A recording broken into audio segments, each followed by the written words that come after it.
2010, they've never beaten the AP team, and this environment might just help him. I tell you what, I was in there when Eli gave his speech. There was focused faces, there was optimism, there was excitement. This team is ready to take on Georgia here. No return for Kearis Jackson, and now we see Stetson Bennett for the first time tonight.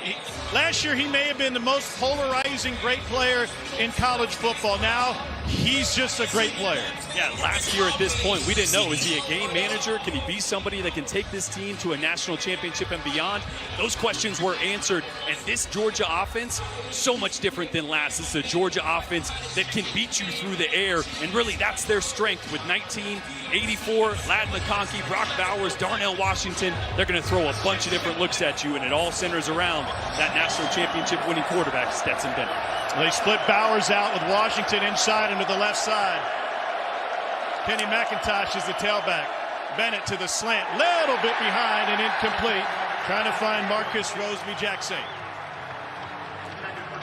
And that one just a little off by Stetson Bennett. It's a slant route. You want to leave that on the front shoulder, just a hair behind. Little nerves early in this game. That first pass for a quarterback, never your best usually, but a great play on the outside to break that up as well.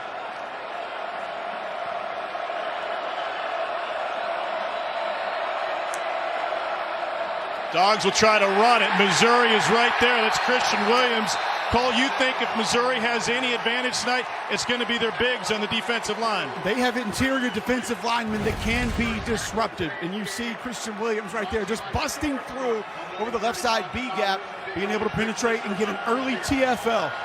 It's what this Missouri defense has to do. Be problematic early on behind the line of scrimmage. Third down here. Keep an eye on Brock Bowers. He's on the right side of the line of scrimmage, attached at tight end right now. Let's see if they move him to try to set up a matchup for this third down, and they do. Made eye contact with Bennett before the shift.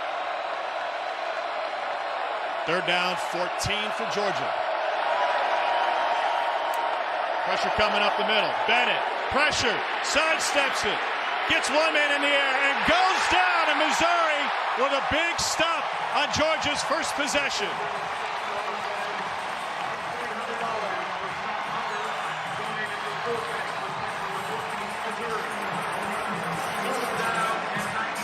You cannot start any better than this for Missouri. They have two really good defensive ends. Trajan Jeffcoat, Isaiah McGuire, both of them right there in the backfield, getting pressure on Stetson Bennett and able to finish it off to force a punt on the opening drive for Georgia. Brett Thorson to punt it away. It's Luther Burden, the five-star, to return. Fair catch. And that's where Missouri's offense will take over. They're led by a sophomore from St. Louis out of Chaminade, Brady Cook, who grew up a Missouri fan, whose parents are here tonight and brought him to Tiger games as a kid. Never before has a Missouri quarterback beaten the AP #1 team. What an opportunity in front of Cook tonight. Yeah, and what an opportunity to continue the path of development. I tell you what, watching Brady Cook, his decision-making, his downfield passing, all have continued to improve with experience. And I tell you what, if I'm Eli Drinkwitz, I'm looking at that play sheet after that start by my defense. First couple plays here, I'm taking a shot at some point. Tailback to start the game is Cody Schrader, the D2 transfer from Truman State. End around, they get it into Burden's hands. And on the sweep, they had to fight for everything. And that's huge. Get the ball early into the hands of your playmaker. In Missouri's 2 losses this season, he's only had 2 touches for 9 yards. 1 reception, 1 rush. Got to get the ball in your playmaker's hands early, get him in rhythm, get some confidence going. Daniel Pete now in a tailback for Mizzou.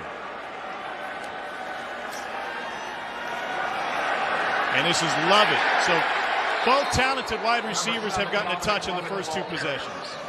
I like how you spread the ball outside, try to get it to the perimeter early, Tom, and you mentioned it. 2 guys who can be dynamic. 7 and 3, both pointed out to me on the field by the Georgia defensive coaching staff. These guys that have to be aware of. But you show a couple of things. You show the stretch zone play from a blocking perspective with your offensive line, and then show that you're willing to go the opposite direction with your playmakers. The Georgia defense, which was stout through their first 3 games, finally gave up some points last week against Kent State. Best defense in the country last year. Cook pressure. Escapes. And had to work just to get past the line of scrimmage. Tackle by number 3. Has some leakage here on third down. It comes from the interior. D-line stunting hard to the left, and if you're an offensive lineman, you got to work, and press those double teams inside to make sure nothing gets up the middle. Good job by Brady buying some time. Jack Stonehouse to punt it away. Ladd McConkey had some issues with punt return last week. End over end. McConkey will take a fair catch. And Georgia's second possession will begin just outside the 10-yard line. Georgia 3 and out on its first possession. Play calls, first 15, you need to show certain runs because you want to set up the play action. You want to set up certain formations. So I expect a few runs early on here, whether they hit or not. That's going to set up formations, give Stetson information to then let the pass game take over. And so second possession for Georgia begins at about the Missouri 10. And they'll run it in a huge hole for Kendall Milton. And a change of direction, but he lost the football. Tigers fall on the logo. Was he down or not? Looks like Missouri made its first break. Tyron Hopper forced it out. Rakestraw found it.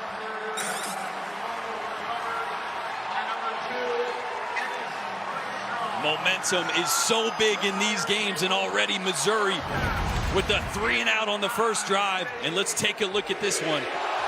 Milton splits up the middle. It's never from the guy that you see. It's always from behind you. And that one looks like a clean punch, like Peanut Tillman back in the day coming from behind on that one. Oh, it was. The knuckles right on the ball. Tyron Hopper. Excellent play. Blocked perfectly. Cedric Van Plaan up on the second level. A nice cutback. Going to be an explosive play for Georgia. Ball pops loose. Missouri gets a big one. These are the plays you have to capitalize on in games like this. And so Cook under center now. Little misdirection, a lot of window dressing. He's pressured and goes down. The Georgia defense answers with a big play of its own. Kamari Lassiter. Well, I tell you what, from down here on the field, it looks like early on this Missouri offensive line just getting overpowered by some movement up front. Absolutely. Blocking the stretch play there, again, another play action, but keep in mind, long developing play. It's fine to go play action, but you go play action up the middle and then play action to that rocket motion around back gives that Georgia defense a lot of time to penetrate. On second down, this is Pete. And Pete gets stuck for a loss. Jamal Walthour is there. We saw the plan early on, right? Get the ball to the perimeter if you're Missouri. Got Burden going early on. I'd like to see some quick throws to the perimeter. I know it's third and long right here. You're not going to take a chance pushing the ball too far downfield. Expect a layup throw, maybe a perimeter screen, get your wide receiver in space, or a screen to the running back. Burden on the logo right here. Condensed formation. Cook, third and long. Completes for basically nothing, and they'll have to punt it away. That's Toski Dove, the senior wide receiver, stopped by Christopher Smith. Well, Missouri unable to take advantage of the turnover. We ran into former Tiger coach Garrett Pinkel at dinner last night. He's headed to the College Football Hall of Fame. So if you win games like this, you can't make mistakes. You've got to create some breaks. But Eli Drinkwitz's team unable to take advantage of the takeaway. Jack Stonehouse. And McConkey again, another fair catch. You're the mayor of Como. Listen, he's got enough in his NFL earnings. That was a wise move for guys. Made 5 starts in his career. Spin move, and that is rejected at the line of scrimmage. It's Isaiah McGuire out of Tulsa Union with another big stop. Well, I tell you what, last year I thought Mizzou had 2 of the most underrated defensive ends in the entire conference. And right now, early in this game, they're showing up. Isaiah McGuire, Trajan Jeffcoat have both been huge early on, and I am really impressed with the confidence and the speed that Missouri has started this game.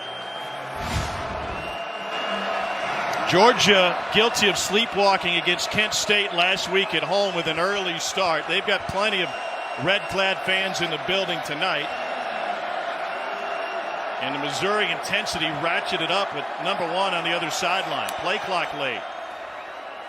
Straight ahead run. And a gain of 3 to set up third and about 7. I'll tell you one thing, Cole, that Missouri's doing up front is they're getting their one technique angled, and they are just hitting the center from the side, really trying to stop those double teams by Georgia from getting to the next level, allowing their linebackers to run free. And so far, that plan is holding up. Absolutely. That penetration coming because guys getting north and south quickly for this Missouri defensive line.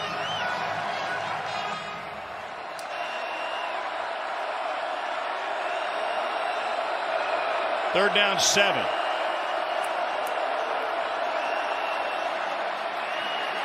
Bennett takes advantage of the time, but it's a drop. It's Ladd McConkey, who's had a tough last 5 quarters. A drop last week, a drop touchdown, a fumble, a muff punt. Kirby Smart said nobody wants to fumble the ball, but it's about focus with him, and that's been the teaching point. Yeah, really good concept here, and Stetson does a great job with some stuff around his legs there of delivering that ball. I'll tell you what, sometimes as a receiver, it's just all mental. It's between the ears. Sometimes you need a layup throw on the outside, a quick one, just to get things going, to shake it off. Kind of like a hitter in a slump, you know? You got to do something to slump bust. Mark Gray said so. Dorson gets it away. Burden going to try to return. First man by him, by the second as well. Meantime. And now here's Pete, and a flag on the play. Pete, a Stanford transfer who played his high school ball just down the road at Columbia Rockbridge High School. He had the fumble at the end of the Auburn game. It was a game of miscues on both sides. Holding on the offense, number 76. 10-yard penalty from the previous spot. It is first down. At Leffler, a referee. Senior from Detroit, Javon Foster, a Mizzou captain. And Javon, one of those guys that I know, Cole, you were really high on him coming into the season. I think he's underperformed a little bit. The intangibles, the physical tools are there, but still needing to develop. Had a big season last year. The pad level has not been where it needs to be this season. First and 20. Cook going deep down the sideline. Coverage is there, and it's nearly picked. And a missed opportunity for Christopher Smith, who already has 2 takeaways this season. They've caught friendly fire from Lassiter. A really good job by Kamari Lassiter here. We talk about corners being in phase, hip to hip right here. Waits until the receiver sees the ball, turns his head to play inside out on that one. Great position right there, and Brady Cook got lucky. That ball's got to be up into the outside. If anything, that should land a yard out of bounds. Another target for Luther Burden, the third out of East St. Louis. Cook, good coverage by Georgia. Going downfield again, and that's caught for a first down. Dominic Lovett, another flyer from the east side, a gain of 27. Just a little scramble drill. You run this every week in practice. When a play breaks down or you bust it, just practice that scramble drill. You're the quarterback, and Lovett did a great job of it. Another offensive line mistake. It's Connor Wood. Cole, you played in games like this in the SEC on the offensive line. How hard is it from an emotional standpoint to stay true? You're just anxious. You want to get going. You want to trade some paint, try to knock somebody off the football. Then you go fast tempo right there after a successful play. The adrenaline's running. You're coming up and probably waiting for a silent count. So essentially, you're just going on movement of the football. Very tough to hold your water.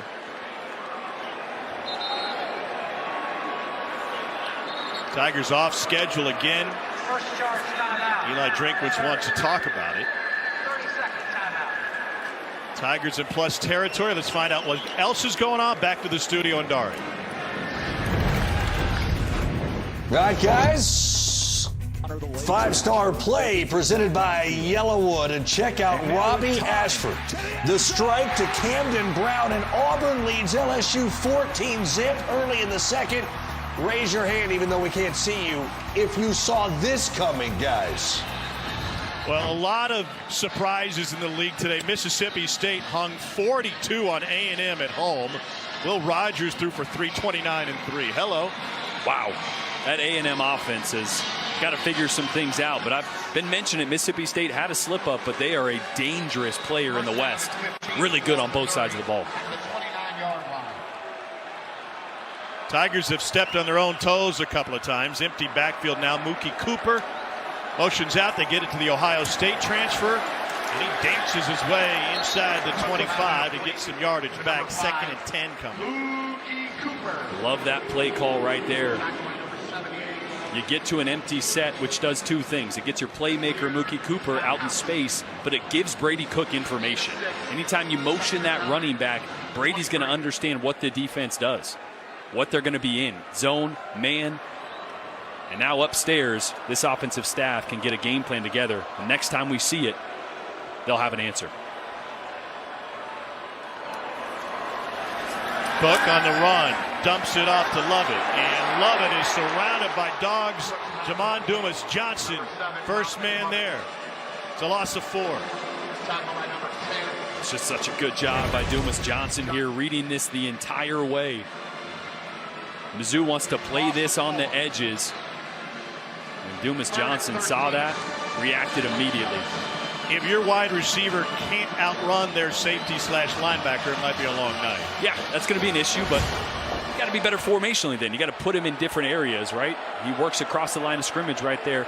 Linebackers at Georgia are really good at seeing things and attacking, so got to get him out on space. They're down 13, pressure coming. Cook over the middle, nice crossing route. Luther Burden down to the 24. 4th down, Missouri's kicking game, typically reliable. Went south at all the wrong times last week, as Harrison Mevis missed what would have been the game winner against Auburn at the end of regulation. All-American kicker is back out there, and this is a 41-yard attempt.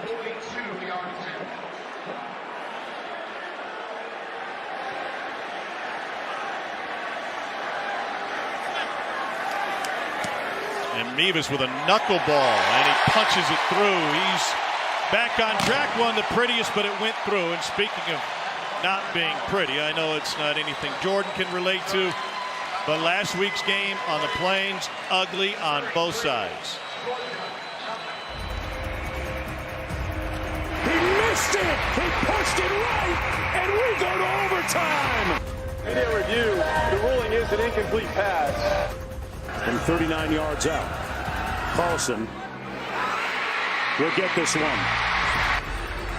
After video review, the ruling on the field is confirmed. It was a fumble. A disheartening, dispiriting ending for Missouri. Tigers in their program history have lost games all sorts of ways. On kick balls on the end zone, on 5th downs. But that one, they gave away. Yeah, those are tough to recover from as a player. I mean, you want to try to shake that on a Sunday. And on a Monday, have a fresh mind. But I tell you what, having been there as a player and lost games like that, it's really not until Tuesday or Wednesday that you really put that in the rearview mirror and move forward. But starting like this early in this game, that'll make you forget about it real quick. Harris Jackson back to receive. And this one through the back of the end zone. Almost back to the locker room. How did it look back there before the garage door came out? That was wild, right? So Eli gives his speech. Everybody kind of meanders towards the garage door. The lights go off. They're pounding on it. I mean, I'm tiny as well. You know, I'm not a big dude. Yeah, not a big dude. They're big dudes down there, and it is just intense. Everybody, it's almost like a growl going on. I mean, you can hear the intensity, and then those doors open, and it's pitch black back there, right? Completely black. Couldn't see anything except for the camera we had a little light on it. How's your hammy? How was the sprint? Not bad. Yeah, you know, I stretched a little bit in the locker room, trying to loosen things up. Did anybody say, who's that dude in a suit? Everybody. Kendall Milton, play action. Bennett on a dime. And a Georgia first down. That's big. Darnell Washington, 6'7", 270. The metrics don't do it justice. No, and again, I've heard and I've seen Darnell before, but every time you're down on the football field with that man, it is unbelievable. There's no way he's 270 pounds. No way he's 275. He's 280, 285. I mean, he is huge. And they use him in so many different ways. Such a weapon. rocking the bling. An embarrassment of riches at the tight end position. Bowers has been quiet so far tonight.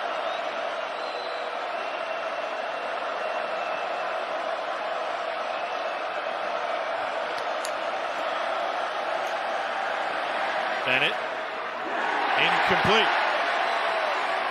Mosby Jackson, the intended receiver, and as Wakeshaw Jr. coming back from an ACL injury last year, one of the team leaders on this Mizzou squad, has come up with a couple of big plays tonight. Second down and 10 at the 39-yard line.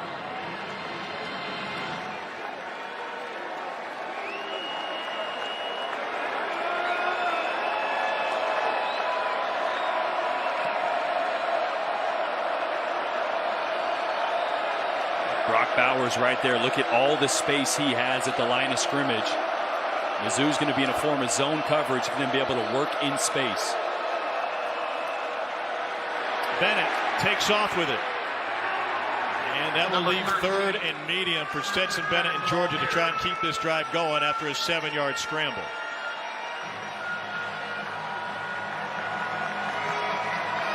Huge third down here for Missouri as the crowd gets loud.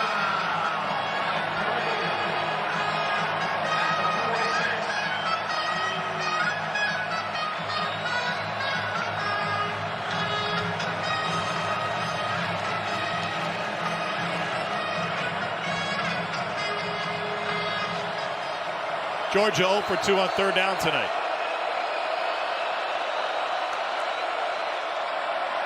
Kenny McIntosh stopped short.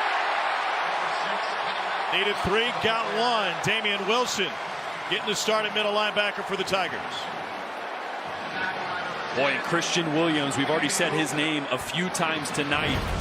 Doesn't make the play here, but he's going to push the running back to bounce this one out to the left. Watch the penetration there. They want to get north and south right there. Kenny McIntosh does, but because of the penetration by Christian Williams, that run game gets bounced out further than they want it, and a big stop. Another opportunity for Bird, and he took one to the house a couple of weeks ago.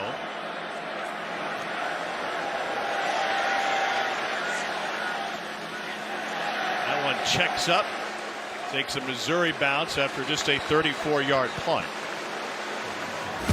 This season, for every field goal and extra point made by participating universities, Allstate will make a contribution to the university's General Scholarship Fund.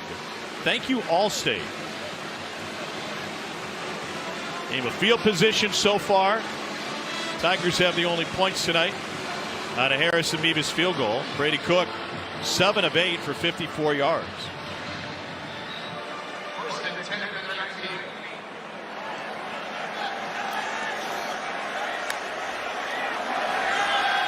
Tigers on the ground. Gain of 3.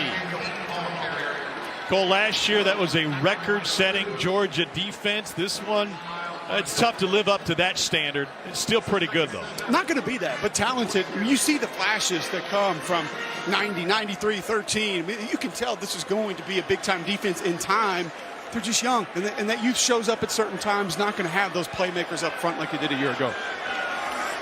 5 in the first round. Tigers trying to run it again against this stout Georgia defense. 14th in the nation against the run. Yeah, I thought it was interesting, Tom. You asked Kirby, you said, well, how do you get that secret sauce back up front? And he said, well, Walker, Davis, and Wyatt were the secret sauce, man. It's not a big secret. Like, it was actually a big secret because those guys were mammoths inside on that defensive line. It's just going to take some time for these players to be as consistent as some of the guys Georgia had a year ago.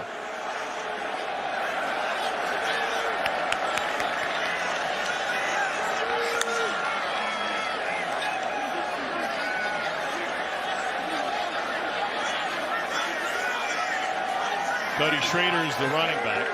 Tigers bleed the clock. 4-man rush. Again, it's Dominic Lovett. Lovett had 5 catches for 102 against Auburn.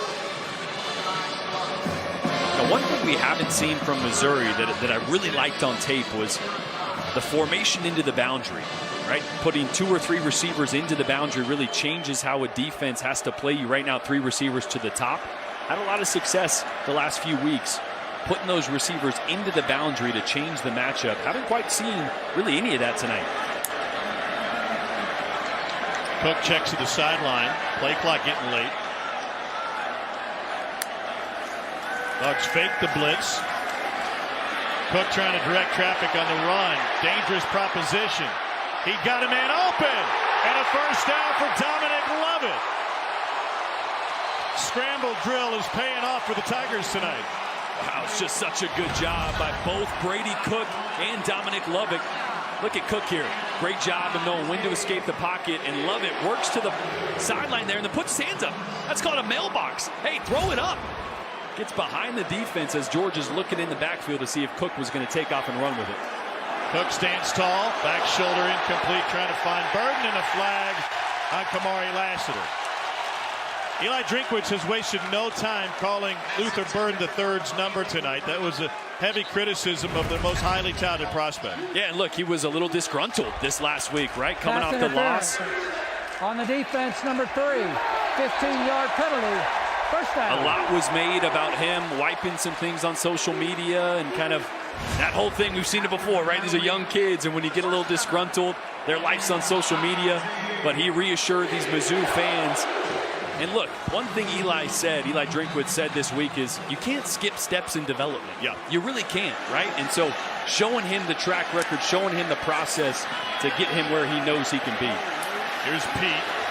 Meets the first and runs him over and takes it to the 10. A physical 4-yard gain for Nathaniel Pete.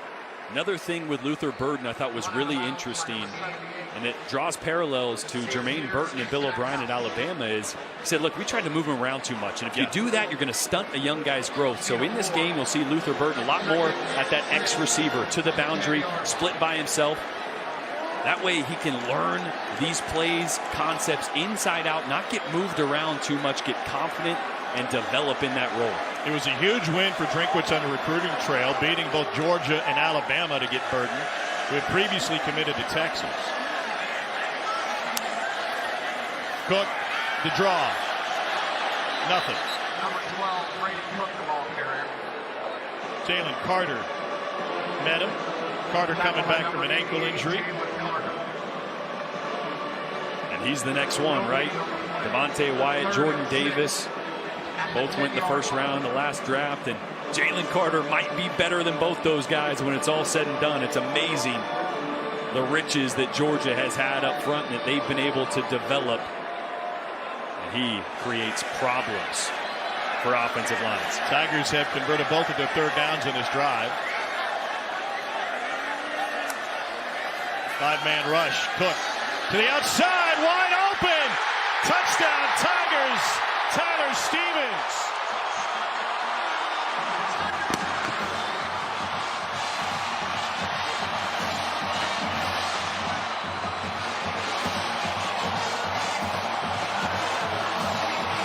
Perhaps one of the reasons Stevens was wide open is the Tigers very rarely use their tight ends this year.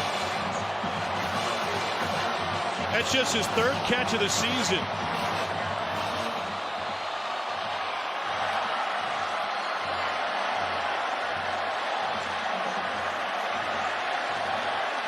Mevis for the point after. He's got that feeling in Columbia tonight. Tell you what, as good as Doc. Feels like Lassiter saying, not me, go find somebody else. And he got flagged for the PI, but that wasn't his fault on that touchdown. It was really Chris Smith that let the tight end go. Obviously, it's the eye candy, right? All those DBs got fooled by the fake slip screen. It happens. But an inopportune time to blow a coverage down in the low red zone. Well, down behind the Georgia bench, defense coordinator Glenn Schumann made sure he went down to each position group on that bench, try to calm everybody down, have a few words.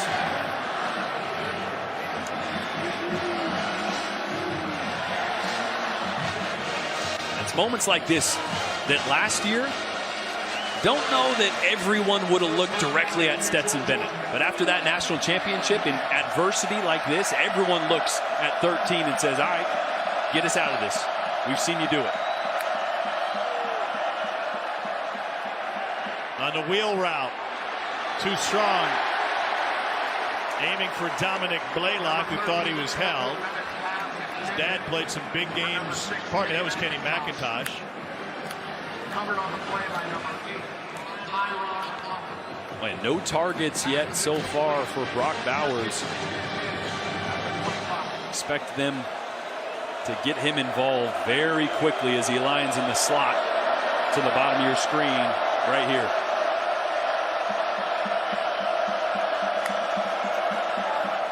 They'll run it. And Edwards, and he gets dropped in the backfield. Tyron Hopper, transferred in from Florida after a big game against Missouri, also has the forced fumble tonight. Heck of a play by Hopper. Watch him just duck right down underneath the puller. A little bit of a pin and pull scheme there for the Georgia Bulldogs. Hopper has the quickness and agility to be able to get underneath and then get back to make that tackle. Excellent play. Georgia hasn't converted a third down tonight.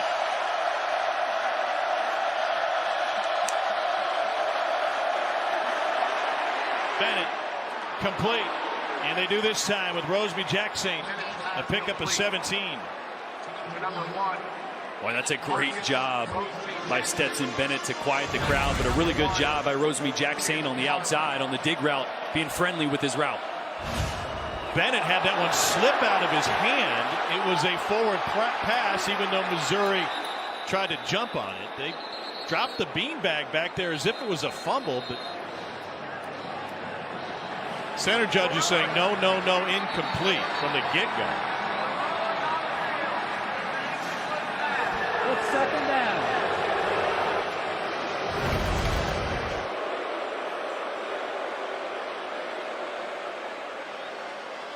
I mean, that's like something you see on a blooper reel. It just fell right out. Yeah, and I tell you what, quarterbacks that have a strong pat, you see with his left hand him pat the ball as it moved back. Sometimes you hit that a little too hard. You're not firm enough with your right hand. That dislodges it right before you take the ball back, and it just comes right out. Not a case of the Kenny Pickett's there.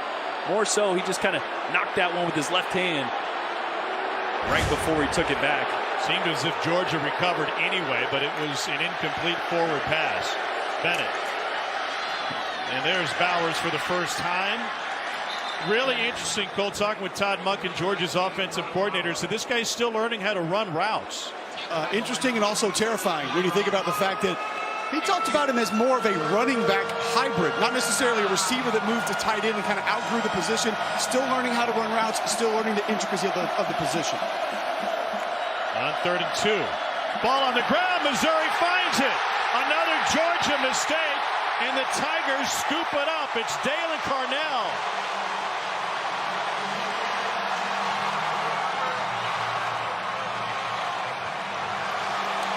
This does not look like a national championship squad tonight. Not at all. And this is a zone read for Stetson Bennett. He's reading the end man on the line of scrimmage right here coming off the edge. At the last second, he wants to pull it, right? Because that's a pull read for the quarterback. Problem is, the running back, as soon as you put it in his gut, he's going to take it. You have to be very firm, and see at the last minute, Stetson tries to pull it and run with it. It's already on the hip of the back. They're caught between who's going to take it.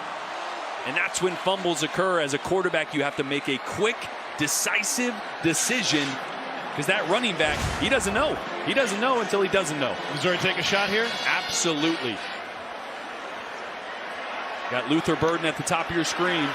They will run it with Schrader, and he will grind his way, which is fitting, his style befitting his history. Transferred in from Truman State, where he led Division II in rushing over 2,000 yards. His dream to play at Missouri.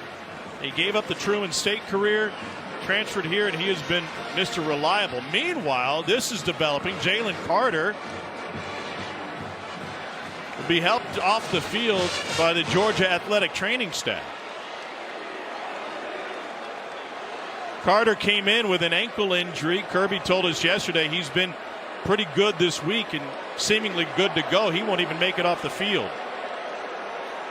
Well, Kirby told us, Tom, that he was not going to start, but they anticipated he would be able to play, and they did want to get him some reps tonight. As we take a look at the replay, what do they miss without Carter on the field? Well, it's the physicality, right? Look at this stretch zone play. Everybody's moving laterally. You can see Carter right there. And that's a low block from Missouri, which Georgia was expecting, left side of the screen. Yeah. That's the thing on those stretch plays. Those backside offensive linemen are really trying to get in front. That time, probably shouldn't have gone low. You were never going to get out in front of Jalen Carter on that one. He's not expecting it, surely. Cole, in that scenario, what is taught, what is dirty, what is just reaction from an offensive lineman? Well, I think the only thing dirty would be, number one, if you're behind a guy and he's not able to even attempt to get his hands on you and keep you away, keep you at bay, that's going to be viewed that way. And then if you're engaged with another offensive lineman and somebody comes in low, obviously that's going to be a flag, should be called a flag. That's obviously going to be considered dirty as well. I was kind of in that gray area, right? There's a lot of it, Jordan. There's a lot of this in the gray. I talked to Will Muschamp for about 10 minutes about it before the game, and he referenced the game against App State when he was the head coach at South Carolina. He said we had about 10 D linemen in the training room the next week, all banged up from blocks like that. Cook dumps it off, and for the first time finds Barrett Bannister, picks up the first down. Well, tempers were flaring even before the sunset here in Como. I see Jalen Carter there walking past some Mizzou players, getting warm. Some jawing, little trash talking goes on, and he was telling them, hey, we're going to settle this on the field real shortly.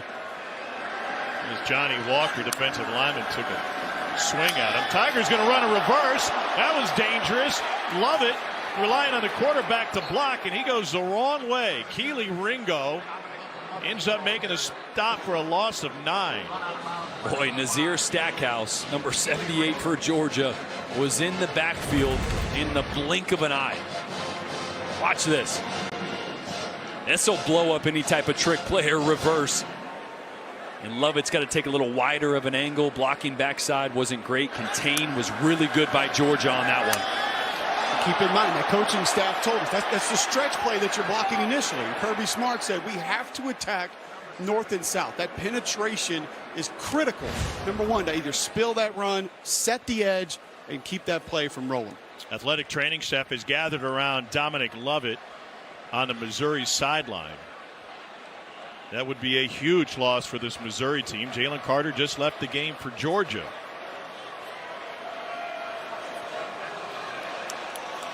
Offensive lineman, and he takes another one low. Probably should have been a flag on that play, but 75 has got to haul butt and get out of there. Otherwise, because the tackle doesn't know. He just knows he's going low. He can't see what else is happening. Meanwhile, key injury for Missouri. Dominic Lovett is in the tent getting looked at after he got his ankle rolled up on. Cook dumps it off. They love this. Here's Mookie Cooper. Stays in bounds. Picked up maybe 3. And that's a route we've seen multiple times tonight. Yeah, might as well be a run play, right? Running backs going one direction. Mookie Cooper, kind of a hide route they call it, coming underneath the line of scrimmage. It's a quick, easy throw. Get the ball in the perimeter. Easy for Tiger receivers to hide. They're not a big group. No. 5'10", 5'11", Cooper at 5'8".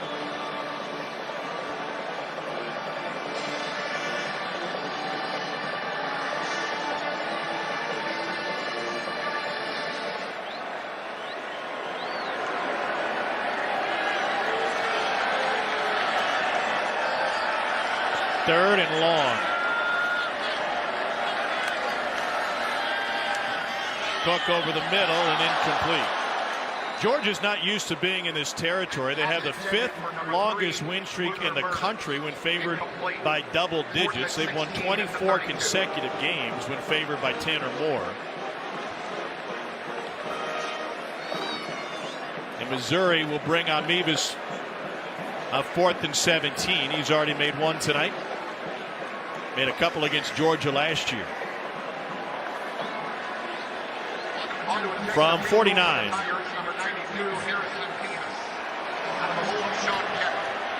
Well within the range of Harrison Mevis.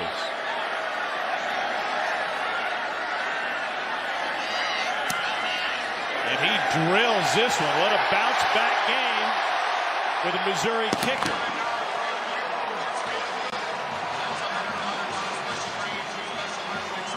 He pushed what would have been the game winner at the end of regulation against Auburn. From extra point distance.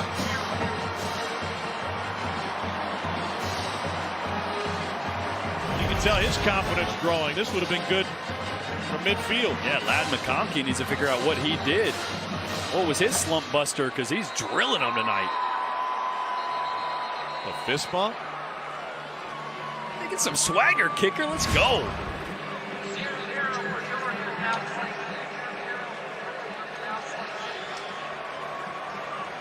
Let's take a look at Fansville, brought to you by Dr. Pepper. Plenty of Georgia fans have made the trip to mid-Missouri. I'm sure those Tiger fans are being great hosts. Not as good a host as you've been, Tommy. Do what we can, Cole. I got you a College Football Hall of Famer dinner at Gary Pinkel last night. How about that? Well, I got you two. Johnny Rowland, former Mizzou great, was there.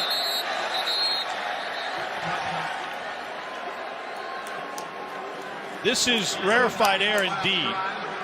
Trailing by double digits against an unranked team.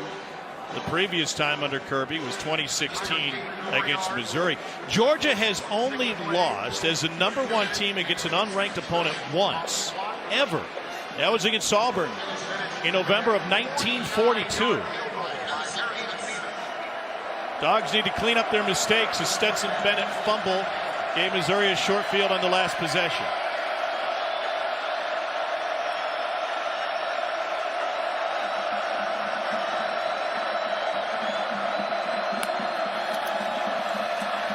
They'll try to run it with Kendall Milton. Cole, what do you like about this Missouri D-line?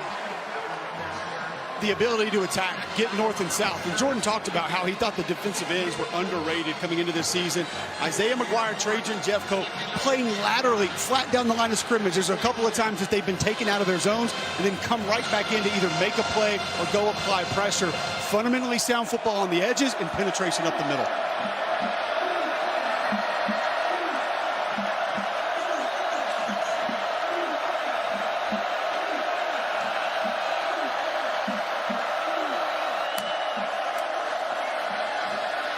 Bennett, incomplete. A little high for Kenny McIntosh. How is Stetson Bennett different late in the possession? Well, he's been so good on third down. Look at the numbers. Last year, just 52%. This year, 70%. And look at all the throws past the sticks. But these are moments that you really miss. A.D. Mitch and Arian Smith worked his way back. We've seen him on the field, but not 100%. They're down a few receivers, and with Ladd McConkey kind of in a funk, they got to figure out who their go-to guy is here. They got to figure it out quick. Outside of Brock Bowers, that is. Yeah. Trouble hearing. Play clock at 1. Tigers trying to bring pressure. And a fantastic grab for a Georgia first down by Dominic Blaylock. A gain of 18. Strong hands from the veteran.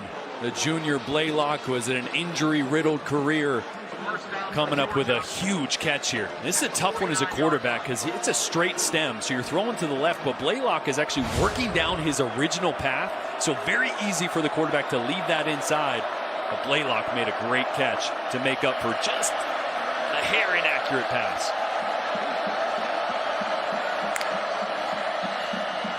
Bennett keeps it, unloads.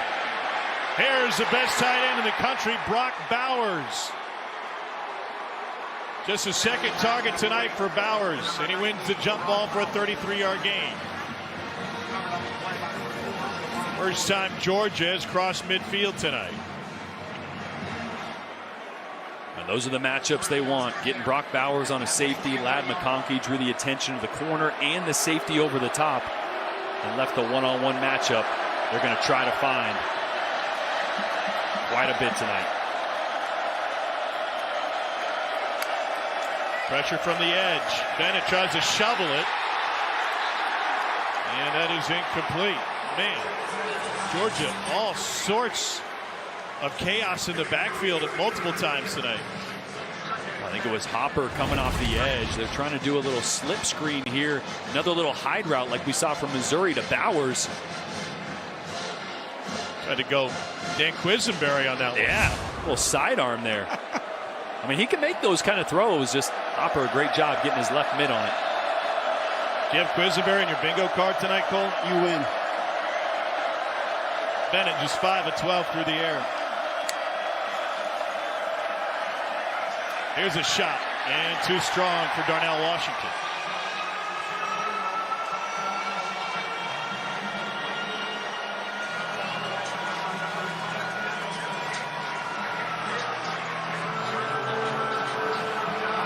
See what Missouri decides to do here. Last third down, they brought 5 rushers, left a zone vacancy that Stetson Bennett was able to capitalize on. This time they're going to stack the line of scrimmage, make Stetson Bennett this offensive line figure out who's coming.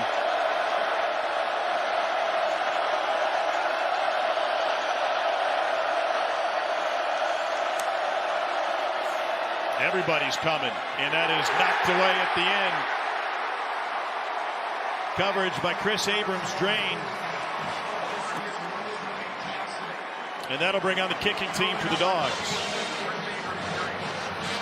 You hear about defensive linemen being asked to dent the pocket. Watch 6, Darius Robinson right in the middle. Zero nose.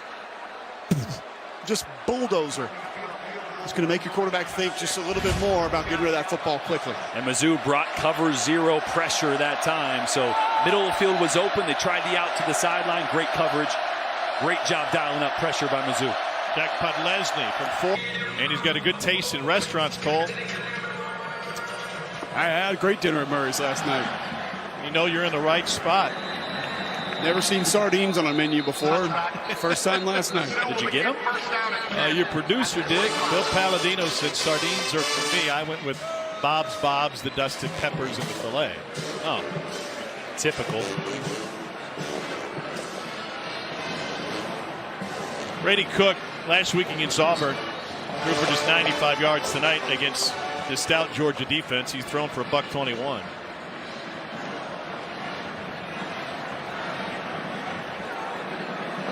He's talked about refining his footwork and finding the rhythm of his drop and being then in sync with his receivers. Here's Burden. And Burden with a pickup of 7 on first down. Yeah, you mentioned that. It really comes down to some of the inefficiencies throwing the ball downfield early in the season. And sometimes when you just take a 3-step drop or a 5-step drop and you're working on quickness, you hitch up, you throw it. Receiver's not ready. He's not at the target depth. His eyes aren't up yet. So you got to make sure that you're quick, not in a hurry, but that you time up your drop to the rhythm and the timing that the throw dictates. And that could be different. 3 or 4 different ways you could do a 3-step drop, depending on the route. Nathaniel Pete picks up the first down. But again, all things you start to learn and develop as a starting quarterback. Right? Yeah. Game speed is different than practice speed. Game speed is different than 7-on-7. So all these game reps early in the season, oh man, I gotta temper, slow down my 3-step a little bit, hitch up a little slower to time up those deep routes. And last few games, you've really seen him and Lovett, who's not on the field tonight, or at least the last couple drives. And they'll go straight ahead with Cody Schrader. And Cody Schrader leading the convoy. Finally taken down at the 1. 63-yard rumble for the senior from St. Louis by way of Division II Truman State. He had one of the most prolific high school careers but wasn't recruited. And now Mizzou with a 1st and goal at the 1.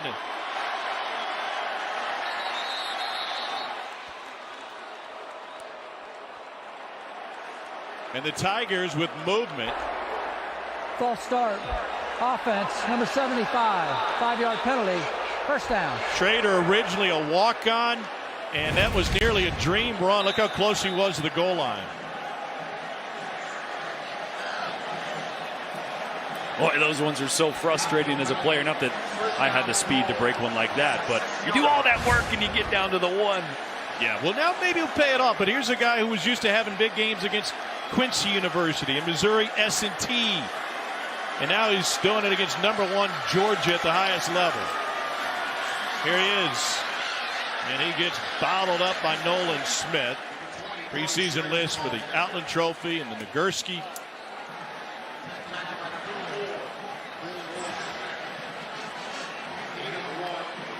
Second and goal at the 5.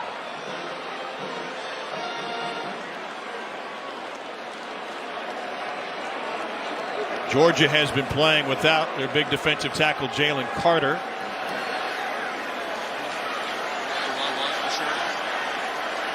And now with a leg injury, this will be the 5th play of the Missouri drive. Check to Yatora, the tight end motions. Toss, Pete. Able to find one. Robert Beal Jr., the senior from Duluth, Georgia, with the tackle.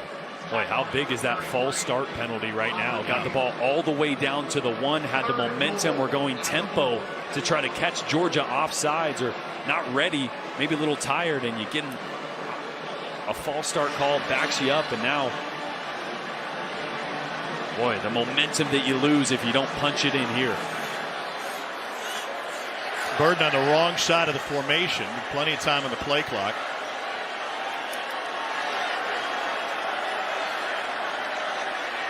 Bannister will help him work the clock. It's now at 2, at 1. And Missouri will take a timeout looking at a 3rd and goal. 30-second timeout of the half. 30-second timeout. Boy, Cole, that long run was one of those stretch plays, and 2 things happened. One, Georgia ended up bringing pressure off the right side as we go inside the play here. And on the front side, Dumas Johnson flows. So watch this linebacker come here, which plays into all the movement here by Missouri. And then Dumas is going to play way over the top of this one, which creates that cutback lane straight up the field for Schrader. It's a perfect storm, right? That backside linebacker that would normally be filling that hole, blitz off the edge. Now your play side linebacker does what he's supposed to, flows with the wide lanes or the wide movement by the offensive line and creates those big rush lanes. So almost looks like throwback Denver Broncos out there. Absolutely. How about that little shove by Connor Wood about 20 yards downfield? That actually opened up some extra space. And over on the left side, Armand Mimbu, number 79, big extra tackle, was also in the game. Potentially got Georgia misaligned. 3rd and goal. Cook to throw. End zone. Too high. No flag. He was trying to find Toski Dawg. Ringo had the coverage. And that'll bring up 4th down. And here comes the Missouri kicking team again. Boy, depending on how this game evolves, as the half closes out here and the second half commences, come back to that fall start. That false start at the 1-yard line that bumped Missouri back. Cost him 4 points. Yeah, takes points potentially off the board, and really 20-3 feels a lot different than 13 or 16 depending on this kick right here. And who else can be a playmaker that they can design plays to get touches? Because right now, with no A.D. Mitchell, Marcus Rosemy-Jack Saint made a couple plays. Arian Smith has been in and out of there. Ladd McConkey has been the go-to guy, but really still haven't got him going from the funk he was in after last week. A big drop in the first quarter.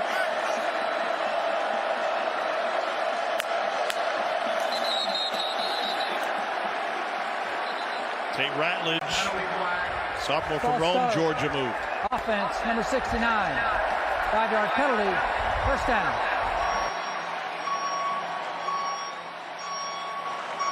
So they will back him up.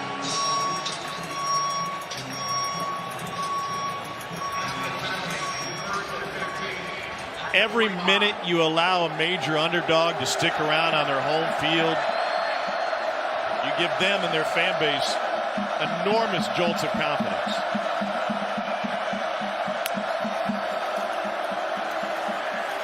Here's McConkey. 9-yard gain. Missouri has never beaten the AP #1 team. We showed Gary Pinkel earlier. He was 0-5 against the AP #1. That huge win against Oklahoma, BCS #1 in 2010. It's the largest lead against #1 team in the country according to the Associated Press poll ever.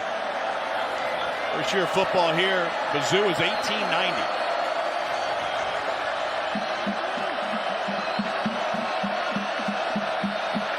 Tigers showing corner blitz. Hit man coverage here. They'll only bring 4. Bennett has to run, and on the run converts for a 1st down. That's Dylan Bell's first catch of the game. Well, This is what makes Georgia and Stetson Bennett dangerous. It's what he can do with his legs when the pocket starts to break down. And this throw, this is ridiculous. Moving to his left as a right-handed quarterback, which you don't see there. He's got to get it up and over an underneath defender. Does it perfectly. Bennett again finding his rhythm. That's good for a first down to Kearis Jackson, a pickup of 11. 32 yards on the last 2 completions for Bennett. I love them going tempo here. You can feel the momentum change. Capitalize on it. Tigers bring 4 that time. A little bit high, but hauled in. That's Arian Smith working his way back from a leg injury.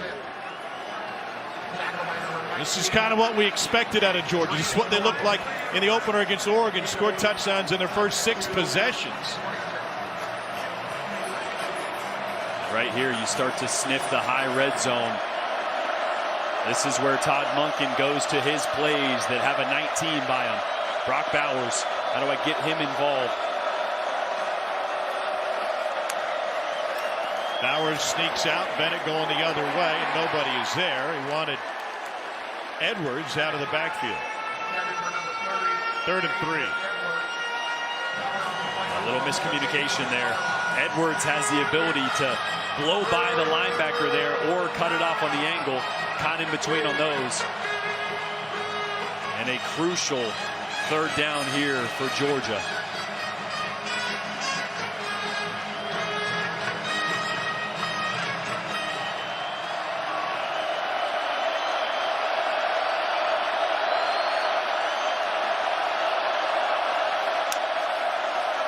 Bennett looks left, goes to the seam, knocked down. Fantastic play by Abrams Drain. Well, it's just a little snag concept. Got a bubble route trying to pull underneath defenders. And a stop route by Rosemy Jack-Saint. And Abrams Drain did a great job of as soon as the receiver stopped his route depth, he got his eyes on the quarterback. Saw Bennett take his left hand off the ball, start his throwing motion, and broke right on that one. Podlesny has already made from 40, this from 44. Dane Walker is snapper, and they're going to fake it. Bennett, the holder, will take off, and Georgia picks up the first down.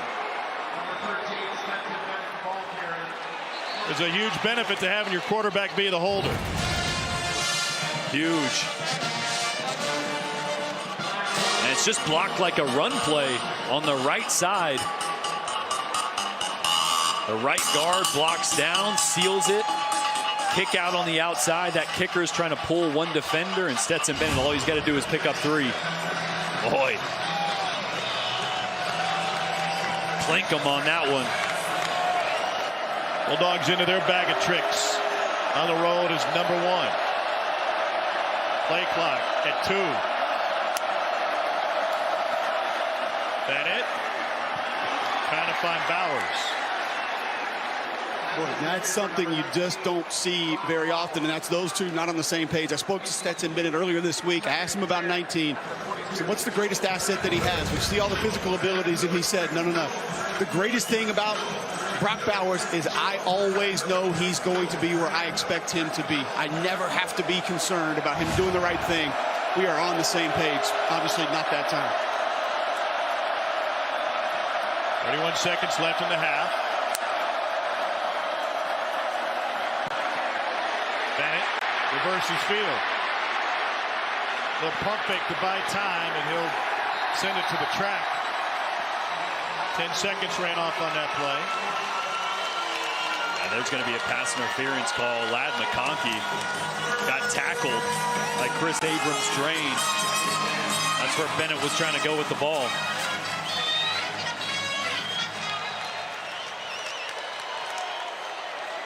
Matt Leffler is our referee tonight.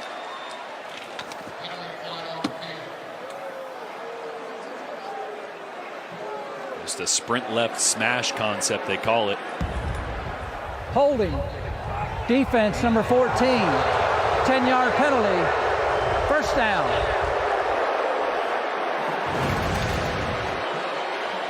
That's a little corner route by the inside receiver. Ladd McConkey's on what we call a return route. Works in and back out, and Yeah. He didn't want him to return on that one. They'll call that about every time. Not going to get away with that one. 21 seconds left in the half. 9th play of the drive. Georgia's had communication issues with this crowd tonight, which is a bit of a surprise. Tigers sent in the house. Bennett has to flick to get rid of it. He was pressured big time by Martez Manuel, local product out of Rockridge High School. But I just don't love, especially being a right-handed quarterback myself, I don't love the sprint left twice in a row. You don't have a great angle. Martez Manuel obviously comes through almost scotch-free and makes that play. But how about Blake Baker's willingness to dial up pressure against Stetson Bennett? He absolutely has. We've seen cover 0. We've seen 5-man pressures. We've seen man coverage in big moments. Blake Baker is putting the pressure on Stetson Bennett in a multitude of different ways. Baker years ago was a GA to Will Muschamp when they're at Texas. That was one of his first jobs. Kirby will use a timeout. But Georgia looking at a 2nd and 10. They have 2 stoppages remaining. 15 seconds left in the half.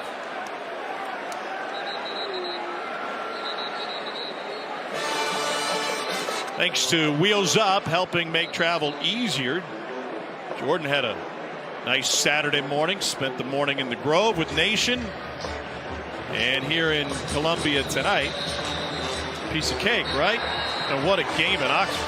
Yeah, I just didn't know I was going to have to run out of a tunnel. Yeah, Kentucky, Ole Miss. Did we surprise you with that plan? Yeah, a little bit. I show up and you're like, hey, by the way, how your hammies feeling? We're going to have you run out with the team. Okay. What was Eli's message? You were in there. Yeah, he was really talking about opportunity. And he started the whole thing by saying there is nowhere else we'd rather be.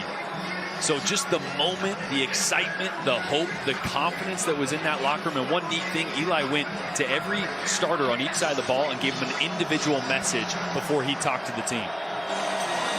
Georgia first trip to the red zone tonight. 25 of 26 on the season. McIntosh is the running back. Bennett gets to him out of the backfield but can't. Another misfire, flag on the play. Now 11 seconds remaining in the half.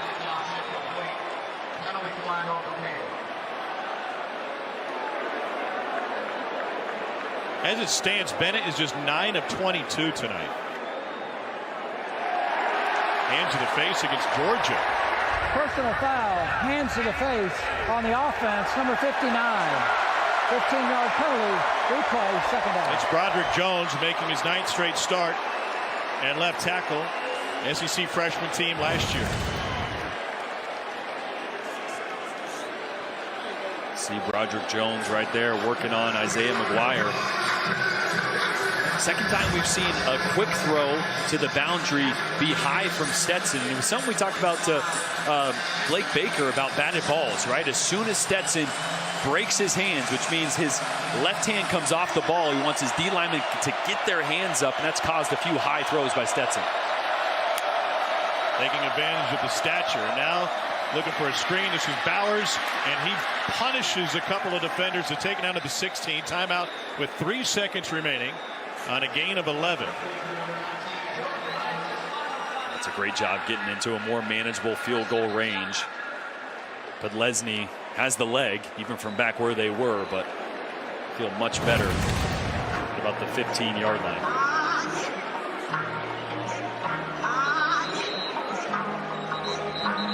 It's one of the many ways they get Bowers the ball in space. I mean, it's just, we talked about it earlier, it's not really fair that he's still developing. Yeah. And I'm going to reiterate what we heard from Todd Monken off, and I think there's been some chemistry issues on the outside, some timing issues with Stetson and his receivers as well. So it's all a bad recipe for what we're looking at right now at 16-6. Defensive coordinator Blake Baker knew they could impact Bennett without necessarily getting hands on him, but they've done both. Yeah, it's been a little mix of 4-man pressures with Trajan Jeffcoat, Isaiah McGuire, and then at times Baker has dialed up pressures, cover 0 pressures, 5-man pressures, simulated pressures. He has not been afraid to sell out at times to disrupt the backfield, and it's paid dividends. Missouri will receive the ball to start the second half. A fair catch asked for, and that's where the Tigers will take it. And moments ago, Cole Kublik caught up with Eli Drinkwitz. Got some early momentum. How do you continue to keep that going for your team in the second half? Yeah, we can't worry about the scoreboard. We just got to keep going, taking it one play at a time. We got to keep attacking. A lot of creativity offensively. You bring in the extra tackle a few times. A lot of movement behind the line of scrimmage. Does that have to happen for you to continue to have success in the second half? We got to take care of the ball, convert third downs, and run the football. That's the formula every week. That's what we're going to do. Thanks, Coach. MIZ. Now the biggest change for Missouri now, Dominic Lovett is on the field to start the second half. He left in the second quarter with an ankle injury.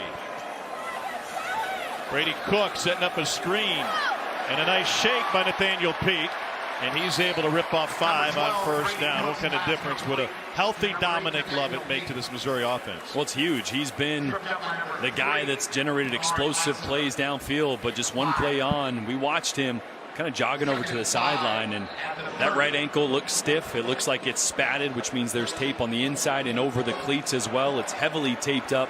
We'll see just how effective he can be. Here's a stretch play, and they're able to get a couple of yards. Meanwhile, Georgia without Jalen Carter right now, that's a huge loss for the Dogs. Yeah, it's a right knee injury for Jalen Carter, and he has been ruled out by this Georgia staff for the rest of this football game. So tough blow for the Georgia defense. So both sides missing a key player. Third down 3. And Lovett checks back into the game. He's going to be the number 3 wide receiver inside, closest to the line of scrimmage. Right there. Bear Bannister in motion. And trying to go over the middle, nearly picked. Great break on the ball by Dumas Johnson. That time they did send Lovett deep. Coverage was there. And Brady Cook just a hair late on this throw. It's tight zone coverage. This has got to come out on time. We've talked about timing. Hung on that left side a little bit, came back to the right, and Dumas Johnson was there to make a break on it. Jack Stonehouse to punt it away. Won the punting job during the Abilene Christian game a couple of contests ago. McConkey takes a fair catch after a 45-yard punt. It's amazing, even just being up in the booth, you can feel momentum changes in the stadium, right? The momentum change of Missouri getting down to the 1-yard line, having the false start penalty, backing up, Georgia finishing with some points, stopping Missouri on this first drive, and this right here, this drive could change the entire momentum and the entire complexion of this game if Georgia can put something together. Looked like Bennett had his rhythm on their final drive of the half. They used a fake field goal to extend it, but had to settle for 3. Bennett hands it on. And they indeed have room for Kenny McIntosh, and he's able to pick up 9. The majority of the explosive plays for Georgia this season have come in the pass game, the exception being when they've gotten the ball into Bowers' hands as a runner. He just won, and I don't know they got it. McIntosh kind of slow played it, and indeed they pick up the first down. You mentioned explosive plays. It was interesting talking to Todd Monken about explosive plays. He said the dilemma for us in the run game is we need Brock Bowers attached to the line of scrimmage to generate those explosive run plays, but in order to be explosive through the air, he's best split out. So you move him in, you move him out, and at times you get a little bit predictable at where he aligns and what you're trying to do. Thought you were going to sing the hokey pokey there for a second. Yeah. Turn yourself around.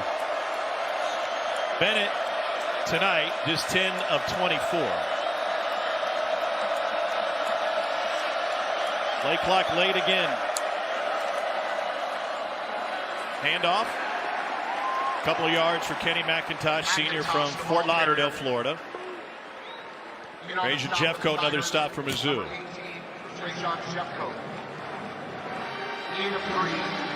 Georgia checks Darnell Washington into the game, and Bowers goes to the sideline. We have a couple Tech supporters in the press box. Did they pay you to slip that in? They got real excited for a second. No, we're not talking about a coaching search. We're talking about Georgia. Darnell Washington in the game at tight end with Bowers on the sideline. Play action. Bennett stands tall but leaves it high, trying to find McConkey.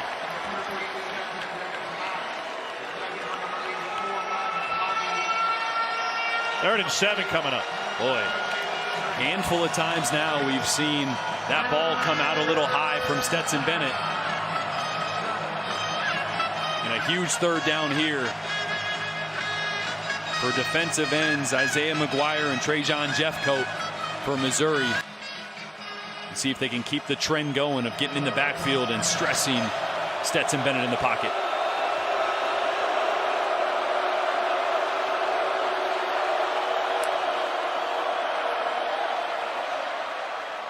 Complete to the edge, and that's good for the first down. McConkey comes up big again. 14-yard pickup. The former 3-star recruit.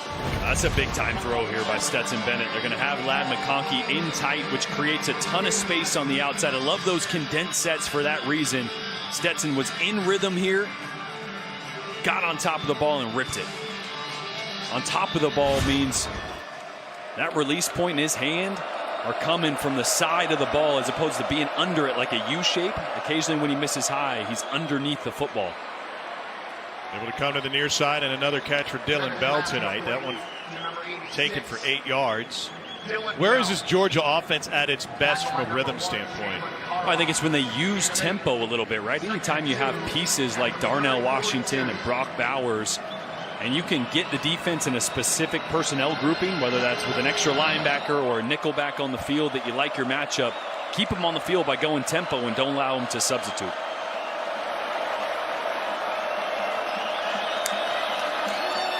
Here's Milton. Found a hole. And then made another. And Milton rips off an 11-yard rumble. And that'll be another Georgia first down. Oh, it's a great read by Milton. It's an even better block by Tate Ratledge, the right guard. Watch this kick out block. He's going to kick out the defensive end there and completely open up that hole for Kendall Milton. Heavy gap scheme for Georgia here in the second half, both in protection and in the run game.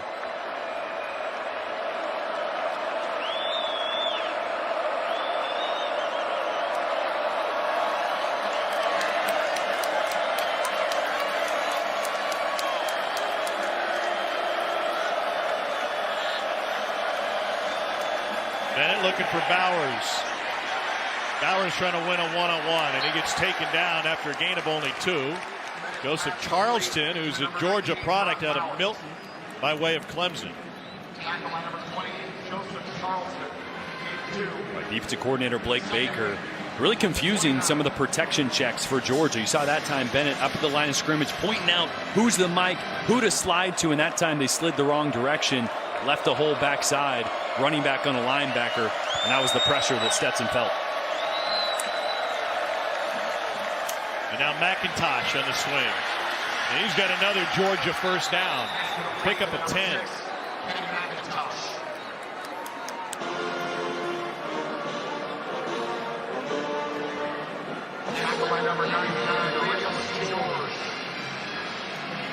Missouri went 3 and out to start the half. Georgia took over.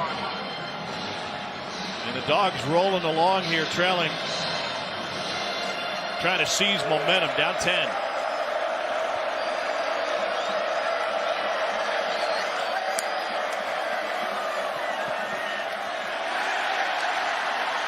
Isaiah McGuire with the stop on Kenny McIntosh. McGuire having a monster game tonight for Mizzou.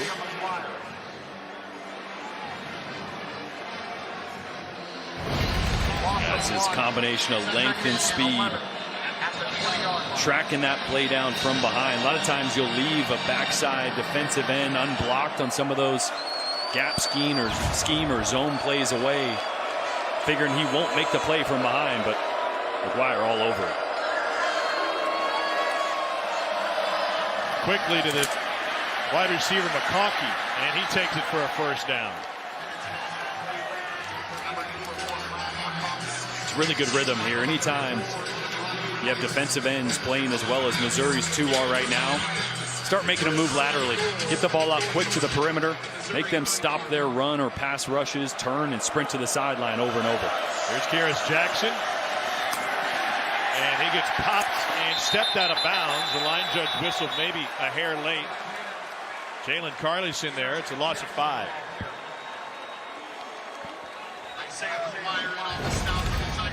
Oh, Jalen Carley's. Woo! That's one of those that you're coming downhill so hard, you're like, I don't need to wrap up. Got a little help to finish it off, but great aggressiveness by Carley's on the outside. 13th play of the drive for the Dawgs. Pressure coming up the middle. Incomplete. And a flag coming. Bell, the receiver, Rakestraw, had the coverage for Missouri.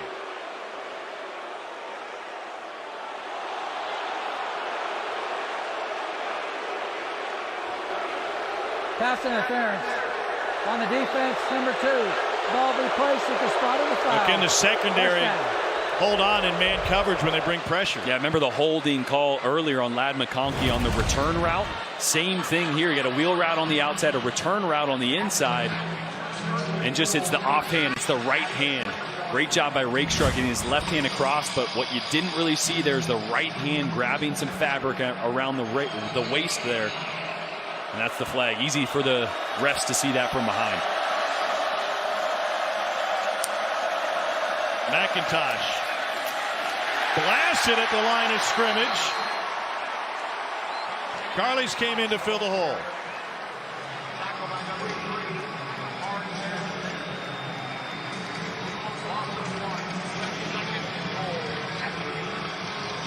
So a couple of negative yardage plays once Georgia got inside the 10, and it leaves them 2nd and goal. Jaden Jernigan's going to have to pay rent in the Georgia backfield. The guy's had penetration all night long. Big number 0, 6 feet 279, Oklahoma State transfer. Play action. Bennett lets it go, and that is high and incomplete. Looked like Harris Jackson was open originally. The coverage caught up to him. Yeah, they do a little sugar huddle, try to be quick to the line of scrimmage to disguise the formation, add motion to it. Expecting that ball to come out a little earlier, and man, this crowd is getting into it on 3rd downs.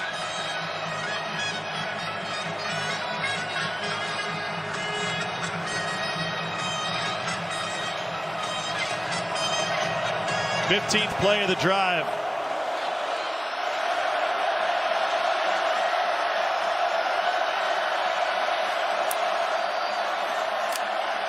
Bennett pressured. Can't escape, and it goes down. A sack for Darius Robinson.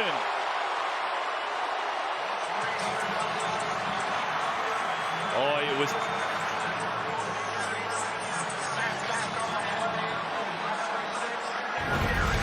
Backside linebacker here, Tyron Hopper, is going to come through on a little stunt.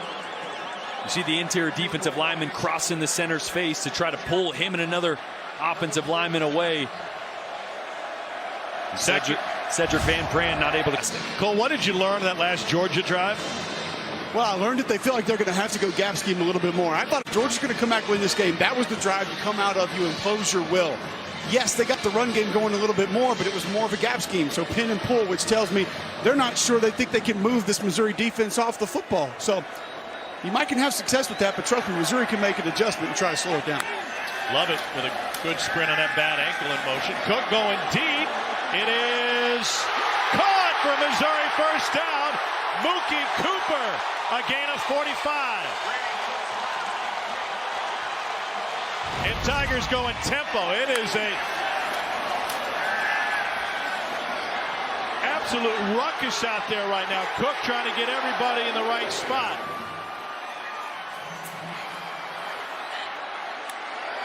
Out of an empty backfield. And the sideline incomplete.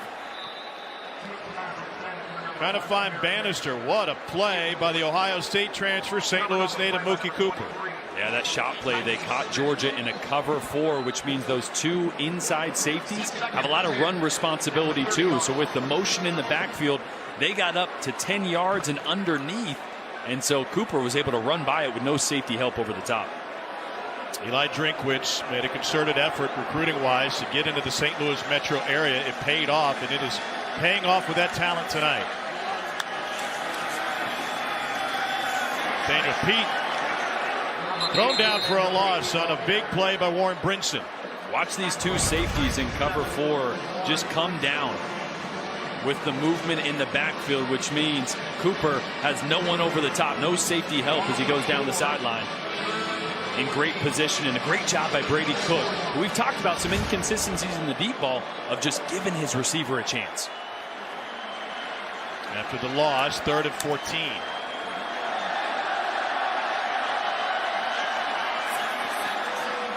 Cook will check. Georgia answers.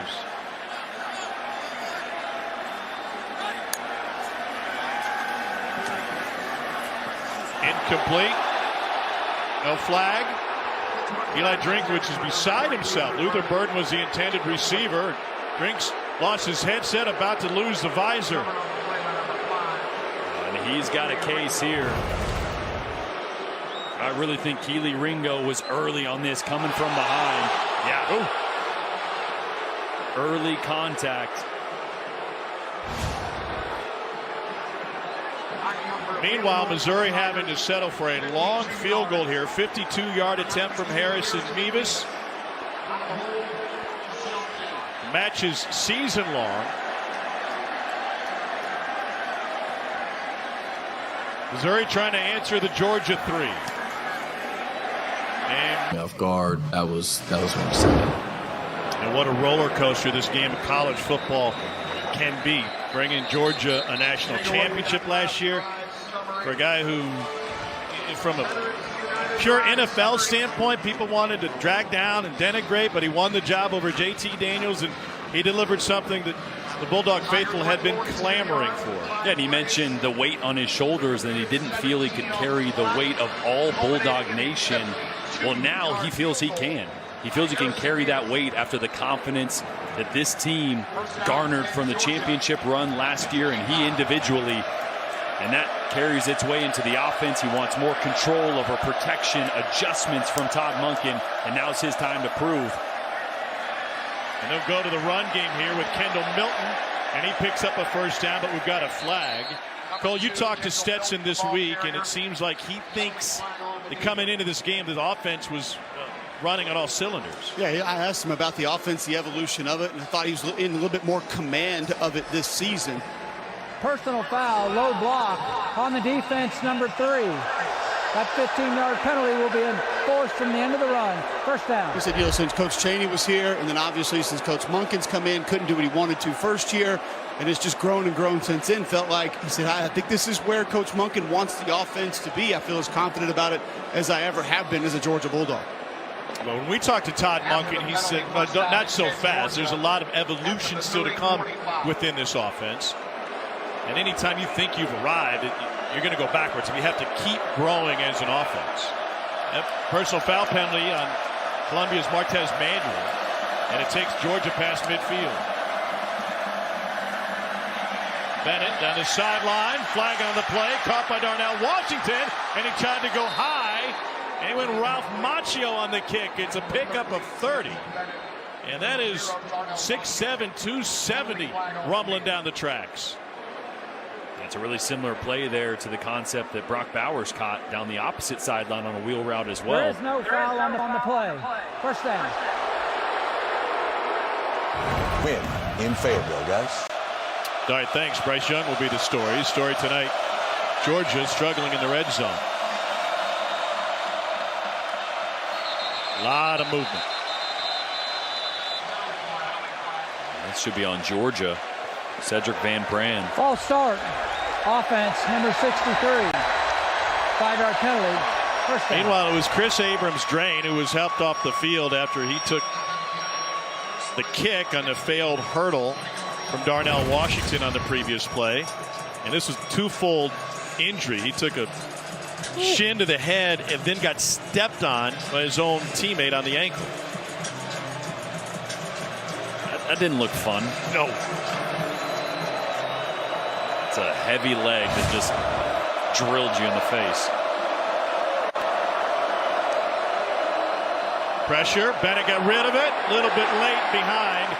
And he had folks in his face. Trajan Jeffcoat out of Irmo High School in Columbia, South Carolina. Well, Stetson's got to know he's hot here. He's got no one to block there, so you got to get rid of the fake. You don't have time to do the fake. You got to just catch it and get it to your sight adjust, your hot route, which is Darnell Washington there at the top of the screen right away. The fake slows you down there, not able to get the ball off accurately or timely.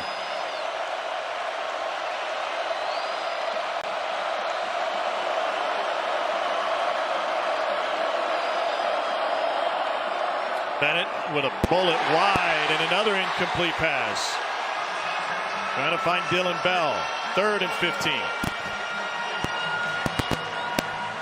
Blake Baker doing a great job of mixing things up. We've talked about pressure, cover 0. That time drop 8. There's no pass window on that slant route for Stetson Bennett. And a monster 3rd down here, if not for any other reason than confidence. A field goal still gets you within 1 score, but they have not gotten touchdowns in the red zone so far tonight.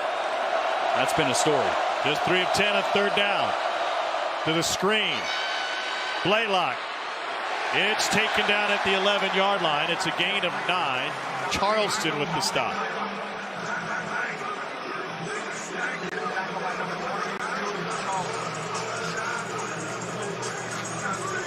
Stetson Bennett is the holder on the field goal unit.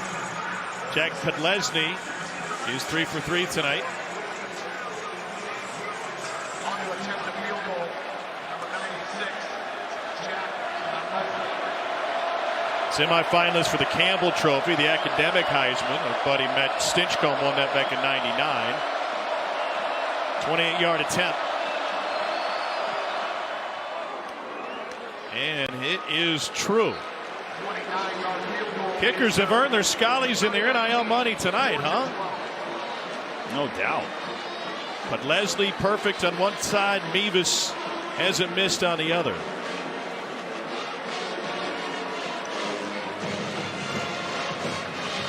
Go back to 2019 against LSU, the last time Georgia was held without a touchdown heading into the 4th quarter.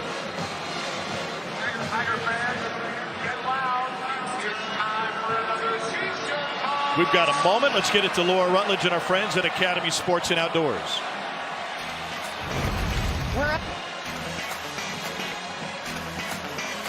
Wherever fun happens.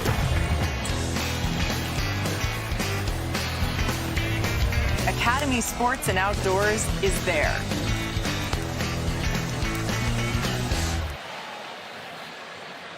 Number 1 on the ropes in the second half in Columbia, Missouri against the Mizzou team, whose only 2 wins have come against Louisiana Tech and Abilene Christian. Got blown out on the road in the Little Apple against Kansas State and lost in overtime in a mistake-filled second half against Auburn.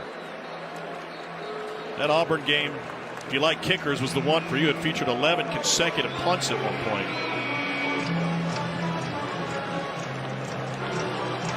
Brady Cook, a St. Louis kid out of Chaminade, grew up coming to Missouri games.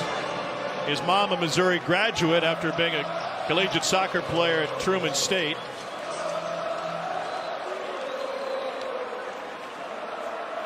He talked about responsibility and accountability when we got with him yesterday and trying to keep this wide receiver room happy. High snap. Cook pressured, and he goes down. The snap started him off on the wrong foot. Nolan Smith took care of the other one. It's an 8-yard sack for the Dawgs. Yeah, Nolan Smith coming off the edge here. The high snap just throws the timing off everything. Smith is sitting right there in front of Brady Cook. Nowhere to go with the ball, especially with number 4 breathing all down over you.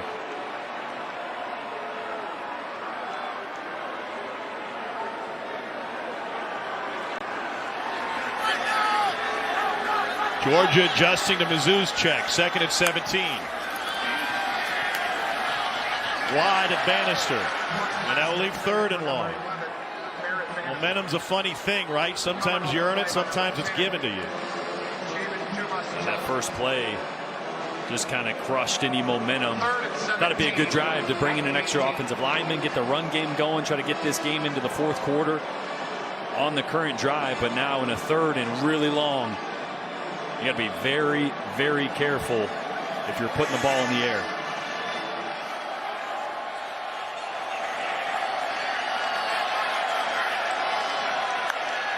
Pressure coming from the edge. Cook going deep. Contact, and there is a flag. It's Keely Ringo. Got away with it last time. This time couldn't stop Luther Burden without holding it.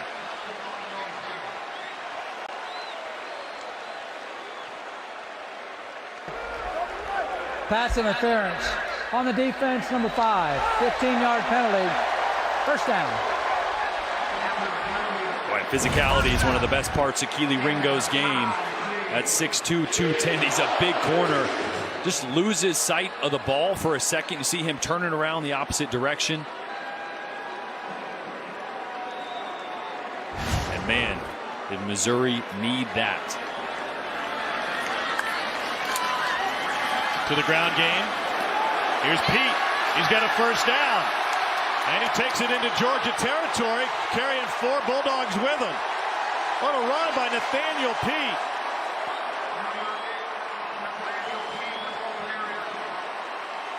His mom and dad ran track at Wisconsin. His dad, now a bodybuilder, looked like he took some weightlifting lessons from Pops. And that's that set where an extra offensive lineman is in the game. As you see right here, another tackle, 6 offensive linemen getting physical up front for Missouri. Big stop by Warren Brinson right at the line of scrimmage. That big zone stretch play that got him all the way down to the 1-yard line was one of those 6 offensive lineman plays. And that explosive run 2 plays ago, another one. Cole, do they become too predictable when they bring Membu in? No, I don't think so. You just extend the surface and you add another gap. That's what Eli Drinkwitz told us. He said we need that extra offensive lineman to create another gap. Getting fancy here. Cook throws it back. Here's Cooper looking for a block. And all of that just to get it back to the line of scrimmage. I think I held my breath there for about 5 seconds. I mean, that little reverse throwback or toss back to the quarterback, it takes so long to develop. Like surviving a late night drive on Rock Quarry Road. Yeah. Come out for the tunnel tonight? No, they called me stiff, old, and slow. Here's another long one coming from Mevis. His career long is 56. That was against Boston College a couple of years ago. This one from Jeff City. Hey, the way he's rolling tonight, never leave the table on a heater. Officially a 55-yard attempt. Drives it. Got the distance. It's a heater, baby.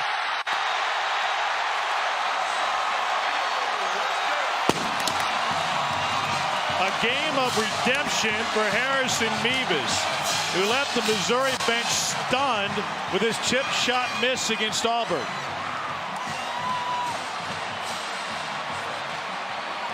He is the hero after playing the GOAT just 7 days ago. You said redemption. What a story. Like you mentioned, the chip shot miss last week. Strut it off, son. The thicker kicker is swagging out tonight. What a swing week to week. We asked Brady Cook, what'd you say to your guys who made mistakes late in that game? He said sometimes as a team leader, you just walk to the locker room and say, hey, man, you okay? You don't need to talk to them about their mistake. You don't need to talk to them about what went wrong. They know. They own it. It was Mevis with the missed kick and Pete with a fumble at the goal line. Now Stetson Bennett has his work cut out for him. Down 10, about a minute into the fourth quarter.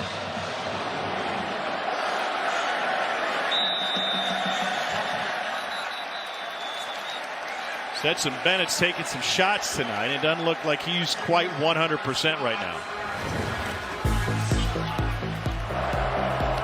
He's had a lot of guys in and around his face as he's released the football. This is the following play after getting hit. Trying to work some kinks out, huh? Yeah, I was trying to see what it was. He got kind of sandwiched on that play. Maybe an elbow or just got twisted. But hey, adrenaline will kick in here in the fourth quarter. He'll be ready to go. Blitz from the edge. Bennett looking for Bauer. And he left it short. And he got drilled again. Well, what a game plan by defensive coordinator Blake Baker. He is drawing up some pressure. Yeah, it's Tyron Hopper again coming off the edge. This is just one of those five-man pressures. He's over the slot receiver, walks down the line of scrimmage right before the snap, and unaccounted for in the protection there. Dawgs just get a great jump. Yeah, he had the snap count. He went right as the ball was snapped.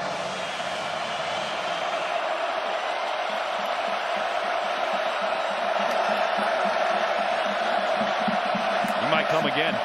There he is. Meanwhile, they run it right past him. Kenny McIntosh in the open field. Swerves his way into Mizzou territory on a 27-yard run.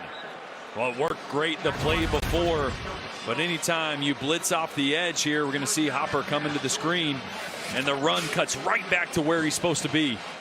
Same thing that happened to Georgia on that long run by Missouri. The blitzing linebacker who's responsible for that cutback lane is no longer there. That was on Schrader's 63-yard run to the 1. Sometimes you just get lucky, right? The right play at the right time versus certain defense. Bennett finds the mic.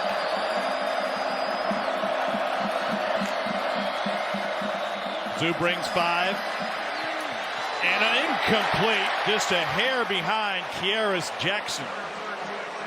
Cole, do you think Missouri's attempts to get in the passing lanes have impacted the 5'11" Stetson Bennett tonight? Yeah, I don't think there's any doubt. We asked Blake Baker about denting the pocket. He said, yeah, we want to try to push the pocket. We know that there may be a way to affect some of the throws. And then obviously you're going to have your overhang defenders sort of reappear in different passing lanes. Blake Baker's super creative defensive coordinator. Stacy Searles, the offensive line coach for Georgia. He told me, I was on staff with him at Texas. He's one of those guys. If there's a pressure out there, he'll find it and he'll run it. Pressure cost him 2 plays ago. Now 2nd and 10. Bennett complete on a tumbling catch by Marcus Rosemy-Jacksaint.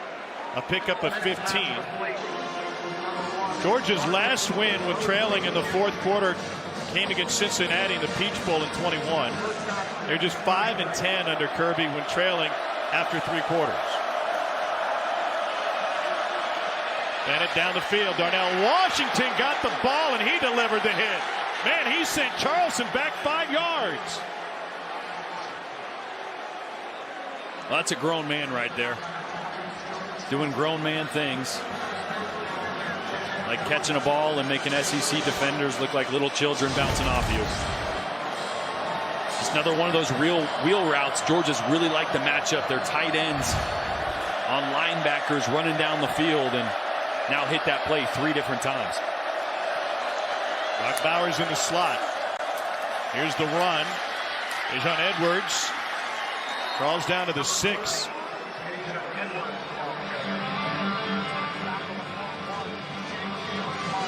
This right here, I think, is where if you're Todd Monken in Georgia, you just got to trust it.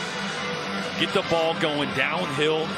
Lean on your offensive line. I know it hasn't been pretty and it hasn't been perfect. Some gap schemes have been really good, especially in the first half.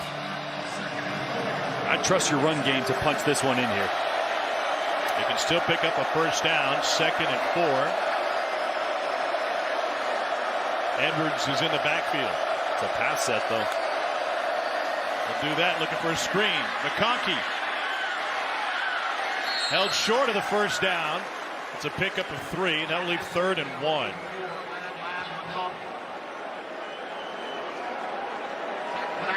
What kind of play call do you like here? 3rd and 1 inside the 5. Again, I like being physical. Said it before. You got 2 tight ends in the game. Brock Bowers, Darnell Washington, who might as well be an offensive lineman. They're going to be at the top here.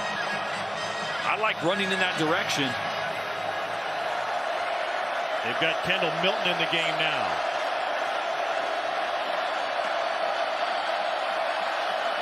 Here comes McConkey. He's going to add to the blocking scheme. They're going to run to the top there. Milton changes direction, and he gets stoned at the line of scrimmage. It's Carlisle again.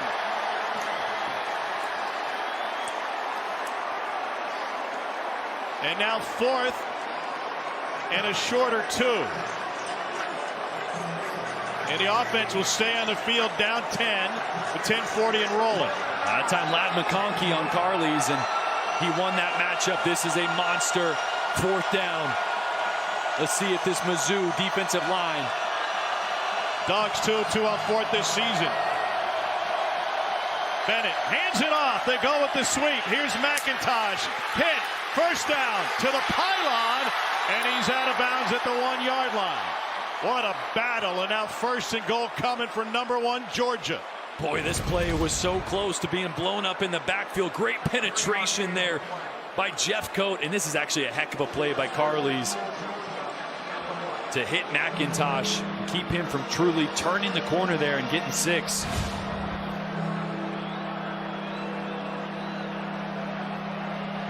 But again, when Georgia has needed to be physical and go downhill, they haven't been able to. Let's see here at the 1-yard line if they can.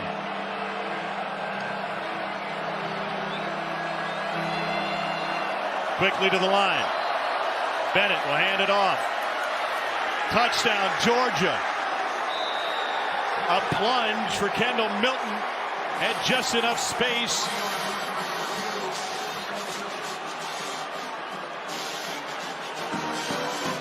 And Dawgs an extra point away from a 3-point game. Yeah, and this time really good pad level. Get all those helmets going down. Staying low. Let's keep an eye on. Yeah. All those bodies there. Get Big Bear Alexander in the eye, paving the way for Milton.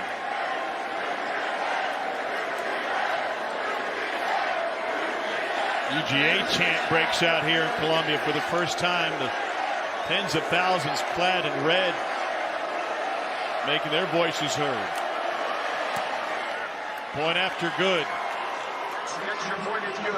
Eli Drinkwitz talked about this being a... And Missouri hold the lead and finish it off. Another high snap. Cook dumps it off to Bannister. Sheds the first guy. And he carries it just at the marker. Let's see where the spot is.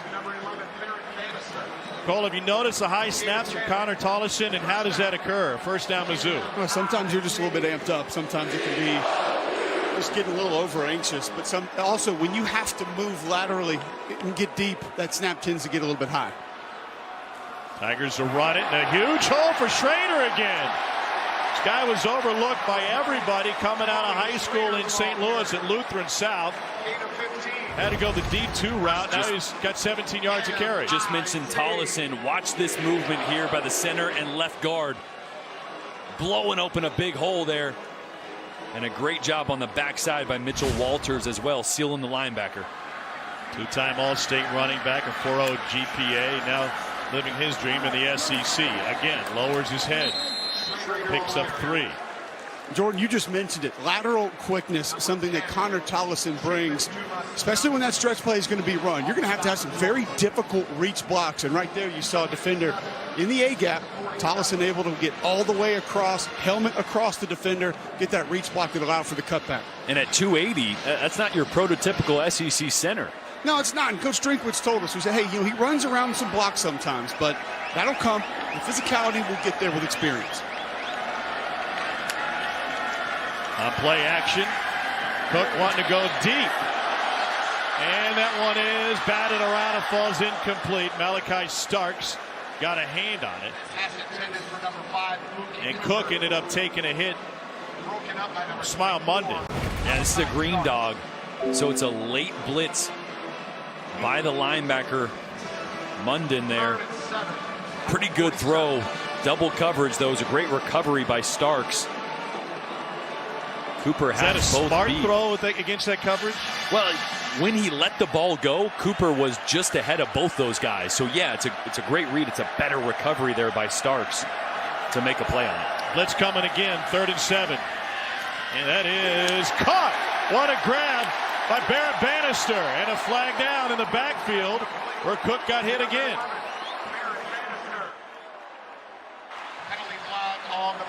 That's going to be on the offense. I think they're going to get Mitchell Walters. Possibly hands to the Personal face. foul, hands to the face, number 75 on the offense. 15-yard penalty, replay third down. And that wipes away a first down gain for Mizzou.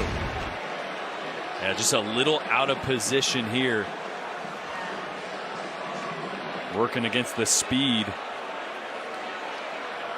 Xavier Sorey there. But poltergeist on him.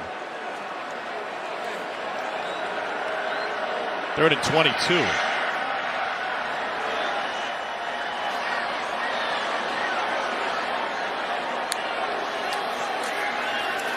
Cook finds Cooper.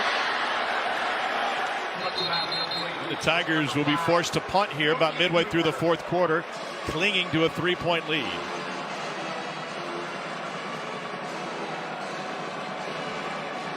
All Eli can do there is shake his head. You know, a lot of times we look at those penalties and say, well, that cost him the first down. Well, against that blitz, it was necessary just to buy the time for Cook to get rid of the ball. Yeah, I don't.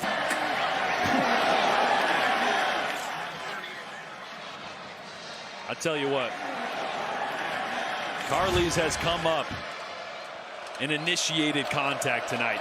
Can't fault him there. I mean, it's a big running back coming downhill. Credits number 1 for flying around all night and taking hits. Again to the ground game. That's a first down run and more. Kenny McIntosh finally gets corralled at the 40.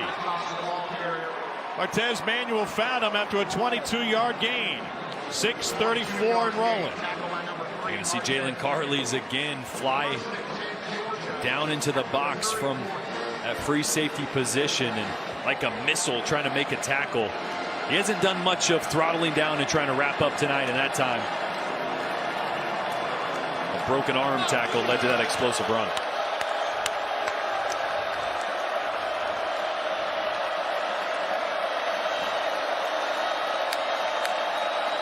Tigers bring pressure.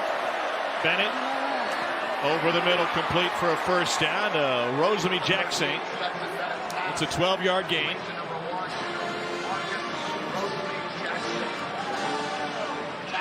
I love that play call right there. That's called a search route. So Rosemy Jackson actually has the ability to take the top off and it be a vertical stretch play and throw it deep if the safety is flat-footed. That time, safety over the top. This ends up being a search stop route.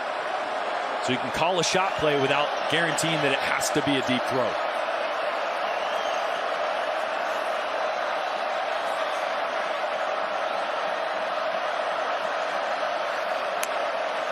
Four-man rush.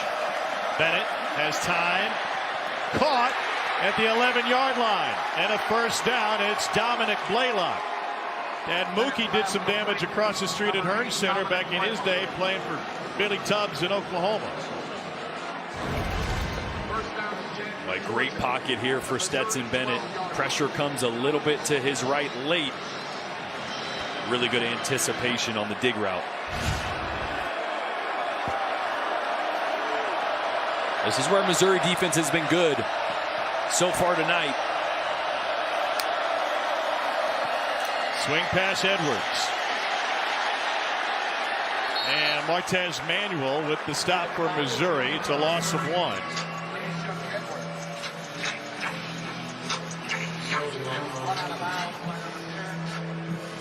Martez Manuel knows about the opportunity in front of him tonight. He was a Missouri fan after moving here from Los Angeles, and he was able to fight off a great blocker in Brock Bowers.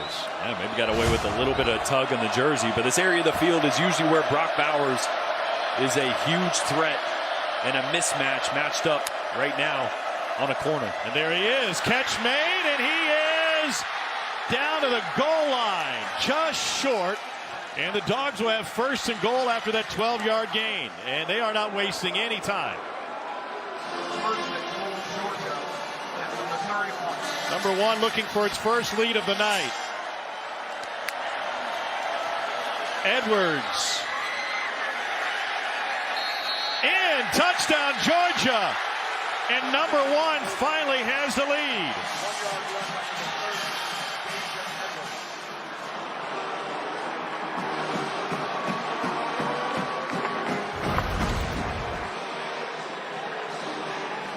See here if Edwards gets in. All that ball's got to do is touch the white. Yep. That's a touchdown. Check to make sure a knee didn't come down. This play is under review.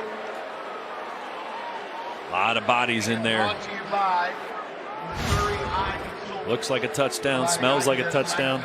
Probably a touchdown. How about the play by Bowers, as you pointed out? What a weapon deep in the red zone.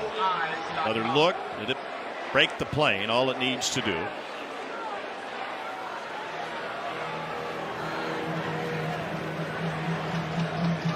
Ruled a touchdown on the field. You see head linesman running it.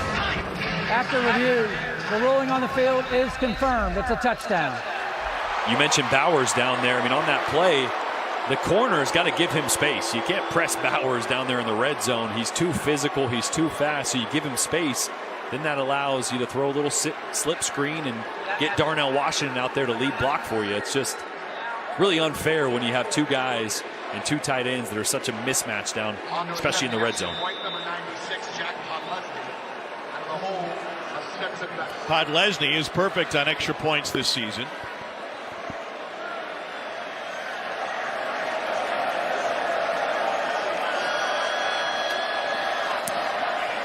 And the Dawgs extend their first lead of the game. A game like this, mistakes loom large. After that long run from Cody Schrader, Missouri is looking at 1st and goal at the 1. And one mistake, a false start, may have cost them 4 points, and now it's a 4-point game. Yeah, you back up, you kick a field goal instead of getting a touchdown. I mean, you're looking at what could be a tie game right now. After such a momentum play, a huge explosive run, you try to go fast to get inside or to get Georgia, catch them off guard, and just a little flinch on the right side ends up being a huge part of this game right now. Tyler Stevens, a tight end in the game for Mizzou. Brady Cook looks deep down the sideline. And too strong, aiming for Luther Burden III. Boy, with how much success Missouri has had running the football, the stretch play's been big. Would have liked to see that on first down. You know, last drive, you see Eli there looking at his play sheet. You get inside 4 minutes, you start getting to that section of the play call sheet that has got to have it. That are normally reserved for the end of game. Those are the plays that you feel most comfortable with in certain down and distances. And now to throw on 2nd down. And that one's incomplete. And Missouri looking at a 3rd and 10. Quick pass intended for number 1. Kelsey Dunn. Incomplete. 3rd and 10. 25. Tell you what, Brady Cook, although he's young in his development, led a big drive last week against Auburn to give them a chance to win that football game. Obviously, we know what happened. He's got it in him, though. Tough test here on 3rd and long. Got Cooper and Burden on the near side. Looking that way. Adjusts over the middle and complete. Trying to find Bannister, covered by Tyke Smith, who's taken over the star position for Javon Bullard, who did not make the trip for Georgia. Full field progression here. Brady Cook was working the left side, coming back to his 3rd read, which was Bannister over the middle of the field in really tight coverage. They are quick to the ball again. And Missouri stands up Kendall Milton. Take us inside that huddle. You can see Stetson Bennett almost addressing each individual player before the start of this drive. Yeah, as a quarterback, you walk into that huddle. You say, hey, boys, we got 3.5 minutes here. We're going to finish this game with the football. And we're going to do it on the backs of our offensive line. We're going to be physical. Got to blow these guys off the ball, get push. But I tell you what, the sugar huddle there where they were quick to the line of scrimmage, some of the movement really shows you how much this Georgia team respects Missouri's defensive line. They've been disruptive, although Georgia's gotten the better part of them over the last 2 quarters. See if Missouri can stir up some of that magic again. Again, quick to the line of scrimmage. On 2nd and 9. Toss to Edwards. Turns upfield. He's got a Georgia 1st down. Pickup of 12. And Tyron Hopper slow to his feet from Mizzou. They're quick to the line of scrimmage, and they have an overload. See on the right side of your screen there, so Missouri is late to get adjusted. Right? They don't know the formation until Georgia gets to the line of scrimmage. puts their hands down, and by that time, Georgia's snapping it. That's how they got the edge so easily. Well, Darnell Washington can block it a little bit, huh? Well, and it just shows you right there. All he's got to do is get in people's way. He's just so massive. He's a difficult being to run around. He doesn't even have to demolish you, but he has been an excellent blocker all season. Right back to it, overloaded on the left side. And another opportunity for Dejuan Edwards. That time he picks up 9. Georgia had a drive earlier that was a 16-play drive that took 7:47 off the clock. Missouri's going to have to start using these timeouts.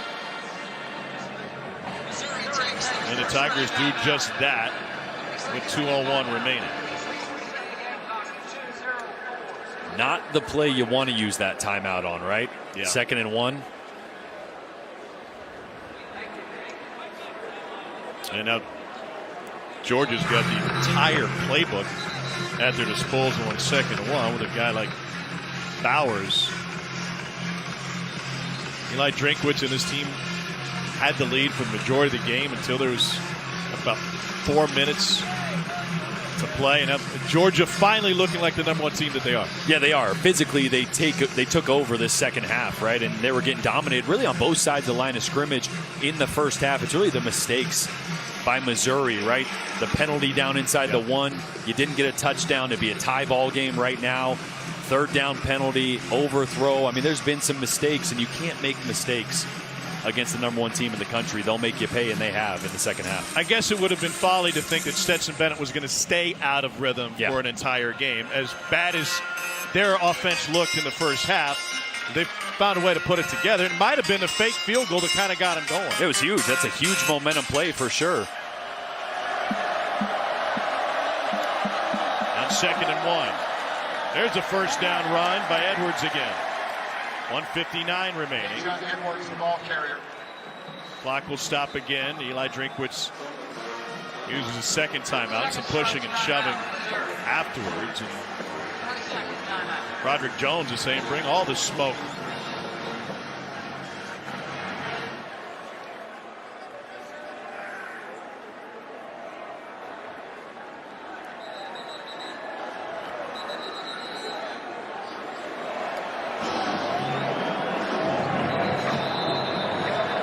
Stetson Bennett, 18-3 as Georgia's starter. We saw his leadership tonight. We know his versatility. He's more than just a willing runner. He's a really good runner. And talking with Todd Munkinson, his athleticism is why he got the job over JT Daniels last year. And his family, well, they're versatile as well. His great-grandfather started as a moonshiner, ended as a Baptist preacher. That's about as big a turn as you can make. Wow. I don't even know how that happens.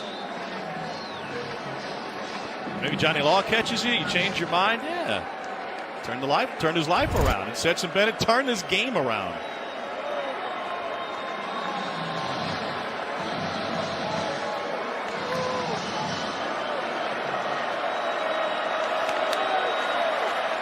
Edwards picks up 5. Tigers use their final timeout. Georgia will be looking at a 2nd and 5 and a conversion. Try and wrap it up.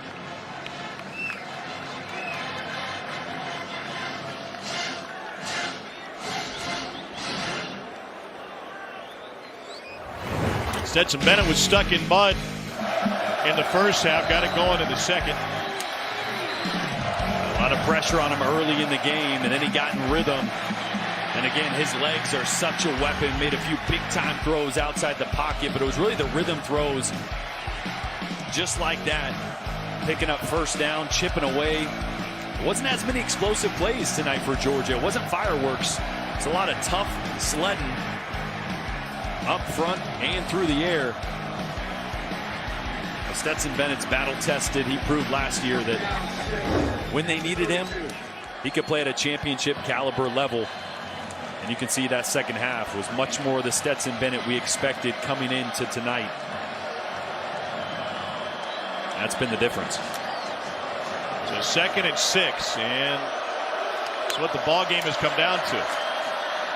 Edwards Stop short. 3rd and 2 coming up. Joseph Charleston with the stop for Missouri. The clock is going to roll and get down to about a minute. Yeah, still a chance, Missouri. Obviously, Georgia being field goal range here. They stop them. Still a chance they get the ball back with a little bit of time, not much. But in order for that to happen, got to stop them here on 3rd and 2. And hope they don't just roll the dice and go for it on 4th. Song reminds me the Braves beat the Mets tonight, go for the sweep tomorrow. They took over first place in the East. How about the Mariners making the playoffs for the first time in 21 years? You know, that might be the first time in the SEC Network's history that the Seattle Mariners were brought up during a broadcast. Well, I had that on my bingo card. Nice. 3rd and 2 with 1:02 remaining. Also grew up a Mariners fan, so. For you. Junior, what do you draw up here? Well, I love the plan that Georgia has had, right? The sugar huddle is difficult because you have 2 big tight ends that Georgia has and uses, and when you don't know which side they're going to line up on, and they line up in about a 1.5 seconds and the ball gets snapped right after that, Missouri doesn't have time to get their big bodies where they want them. So I'd go right back to that. I mean, that's an advantage. Cole, what do you see on the Mizzou side? I actually think you got to play the perimeter. That toss sweep, especially on this drive, has been so effective. You can't allow your edge defenders and linebackers to get sucked down inside, even though it's 3rd and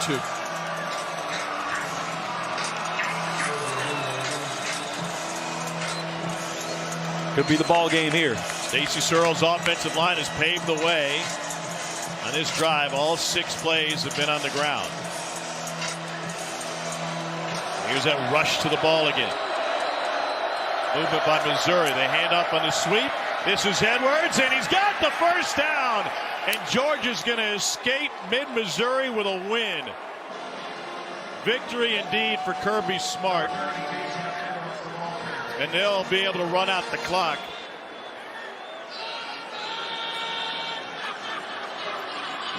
An uninspired first half for the #1 team in the country. Kirby Smart's team took over in the second. Well, Eli Drinkwitz and this Missouri team gave Georgia everything they had, and that's back-to-back weeks where Georgia didn't quite look like the dominant force that we saw early in the season, but you go through adversity early on in a year, that helps you grow quicker. It's a young football team still, Georgia is, on the defensive side of the ball, a lot of inexperience, so got out of here with the win, and that's all that matters. Kirby Smart with a quick handshake gets his guys out of the scrum and get out of town as soon as possible.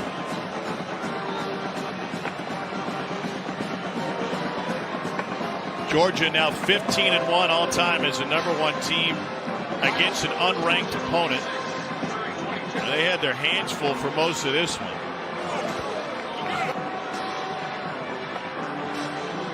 26-22 is the final. Kirby said we learned a lot about our team last week against Kent State. Kind of an uninspired performance. They're on their heels for most of this one, but outscored Missouri 20-6 down the stretch. Kirby's with Cole. Coach, a lot of emotions after this game, but when you have to fight that hard to get a win on the road, it's expected. Well, I didn't hear you. Was it expected? I said a lot of emotions after this game, but when you have to fight the way that your team did to get a win on the road, it's expected. Oh, absolutely. There's a lot of emotions. It's hard in the SEC, guys. Been in this league a long time. There's nothing easy about the SEC. And when you go on the road in the SEC, you better be prepared. Felt like there was an adjustment offensively to go more gap scheme run in the second half. Why was that so effective? Well, it helped with the penetration they were getting. You know, sometimes penetration can hurt you. We run some of the zone plays, did a good job. We weren't very efficient all day. Defense played their hearts out. We got a lot of things to figure out on offense. We got to get better at running the ball. Got to be more explosive. We got to get some wideouts back. We discussed composure at halftime. How much of that did you see from your quarterback Stetson Bennett in the second half to be able to help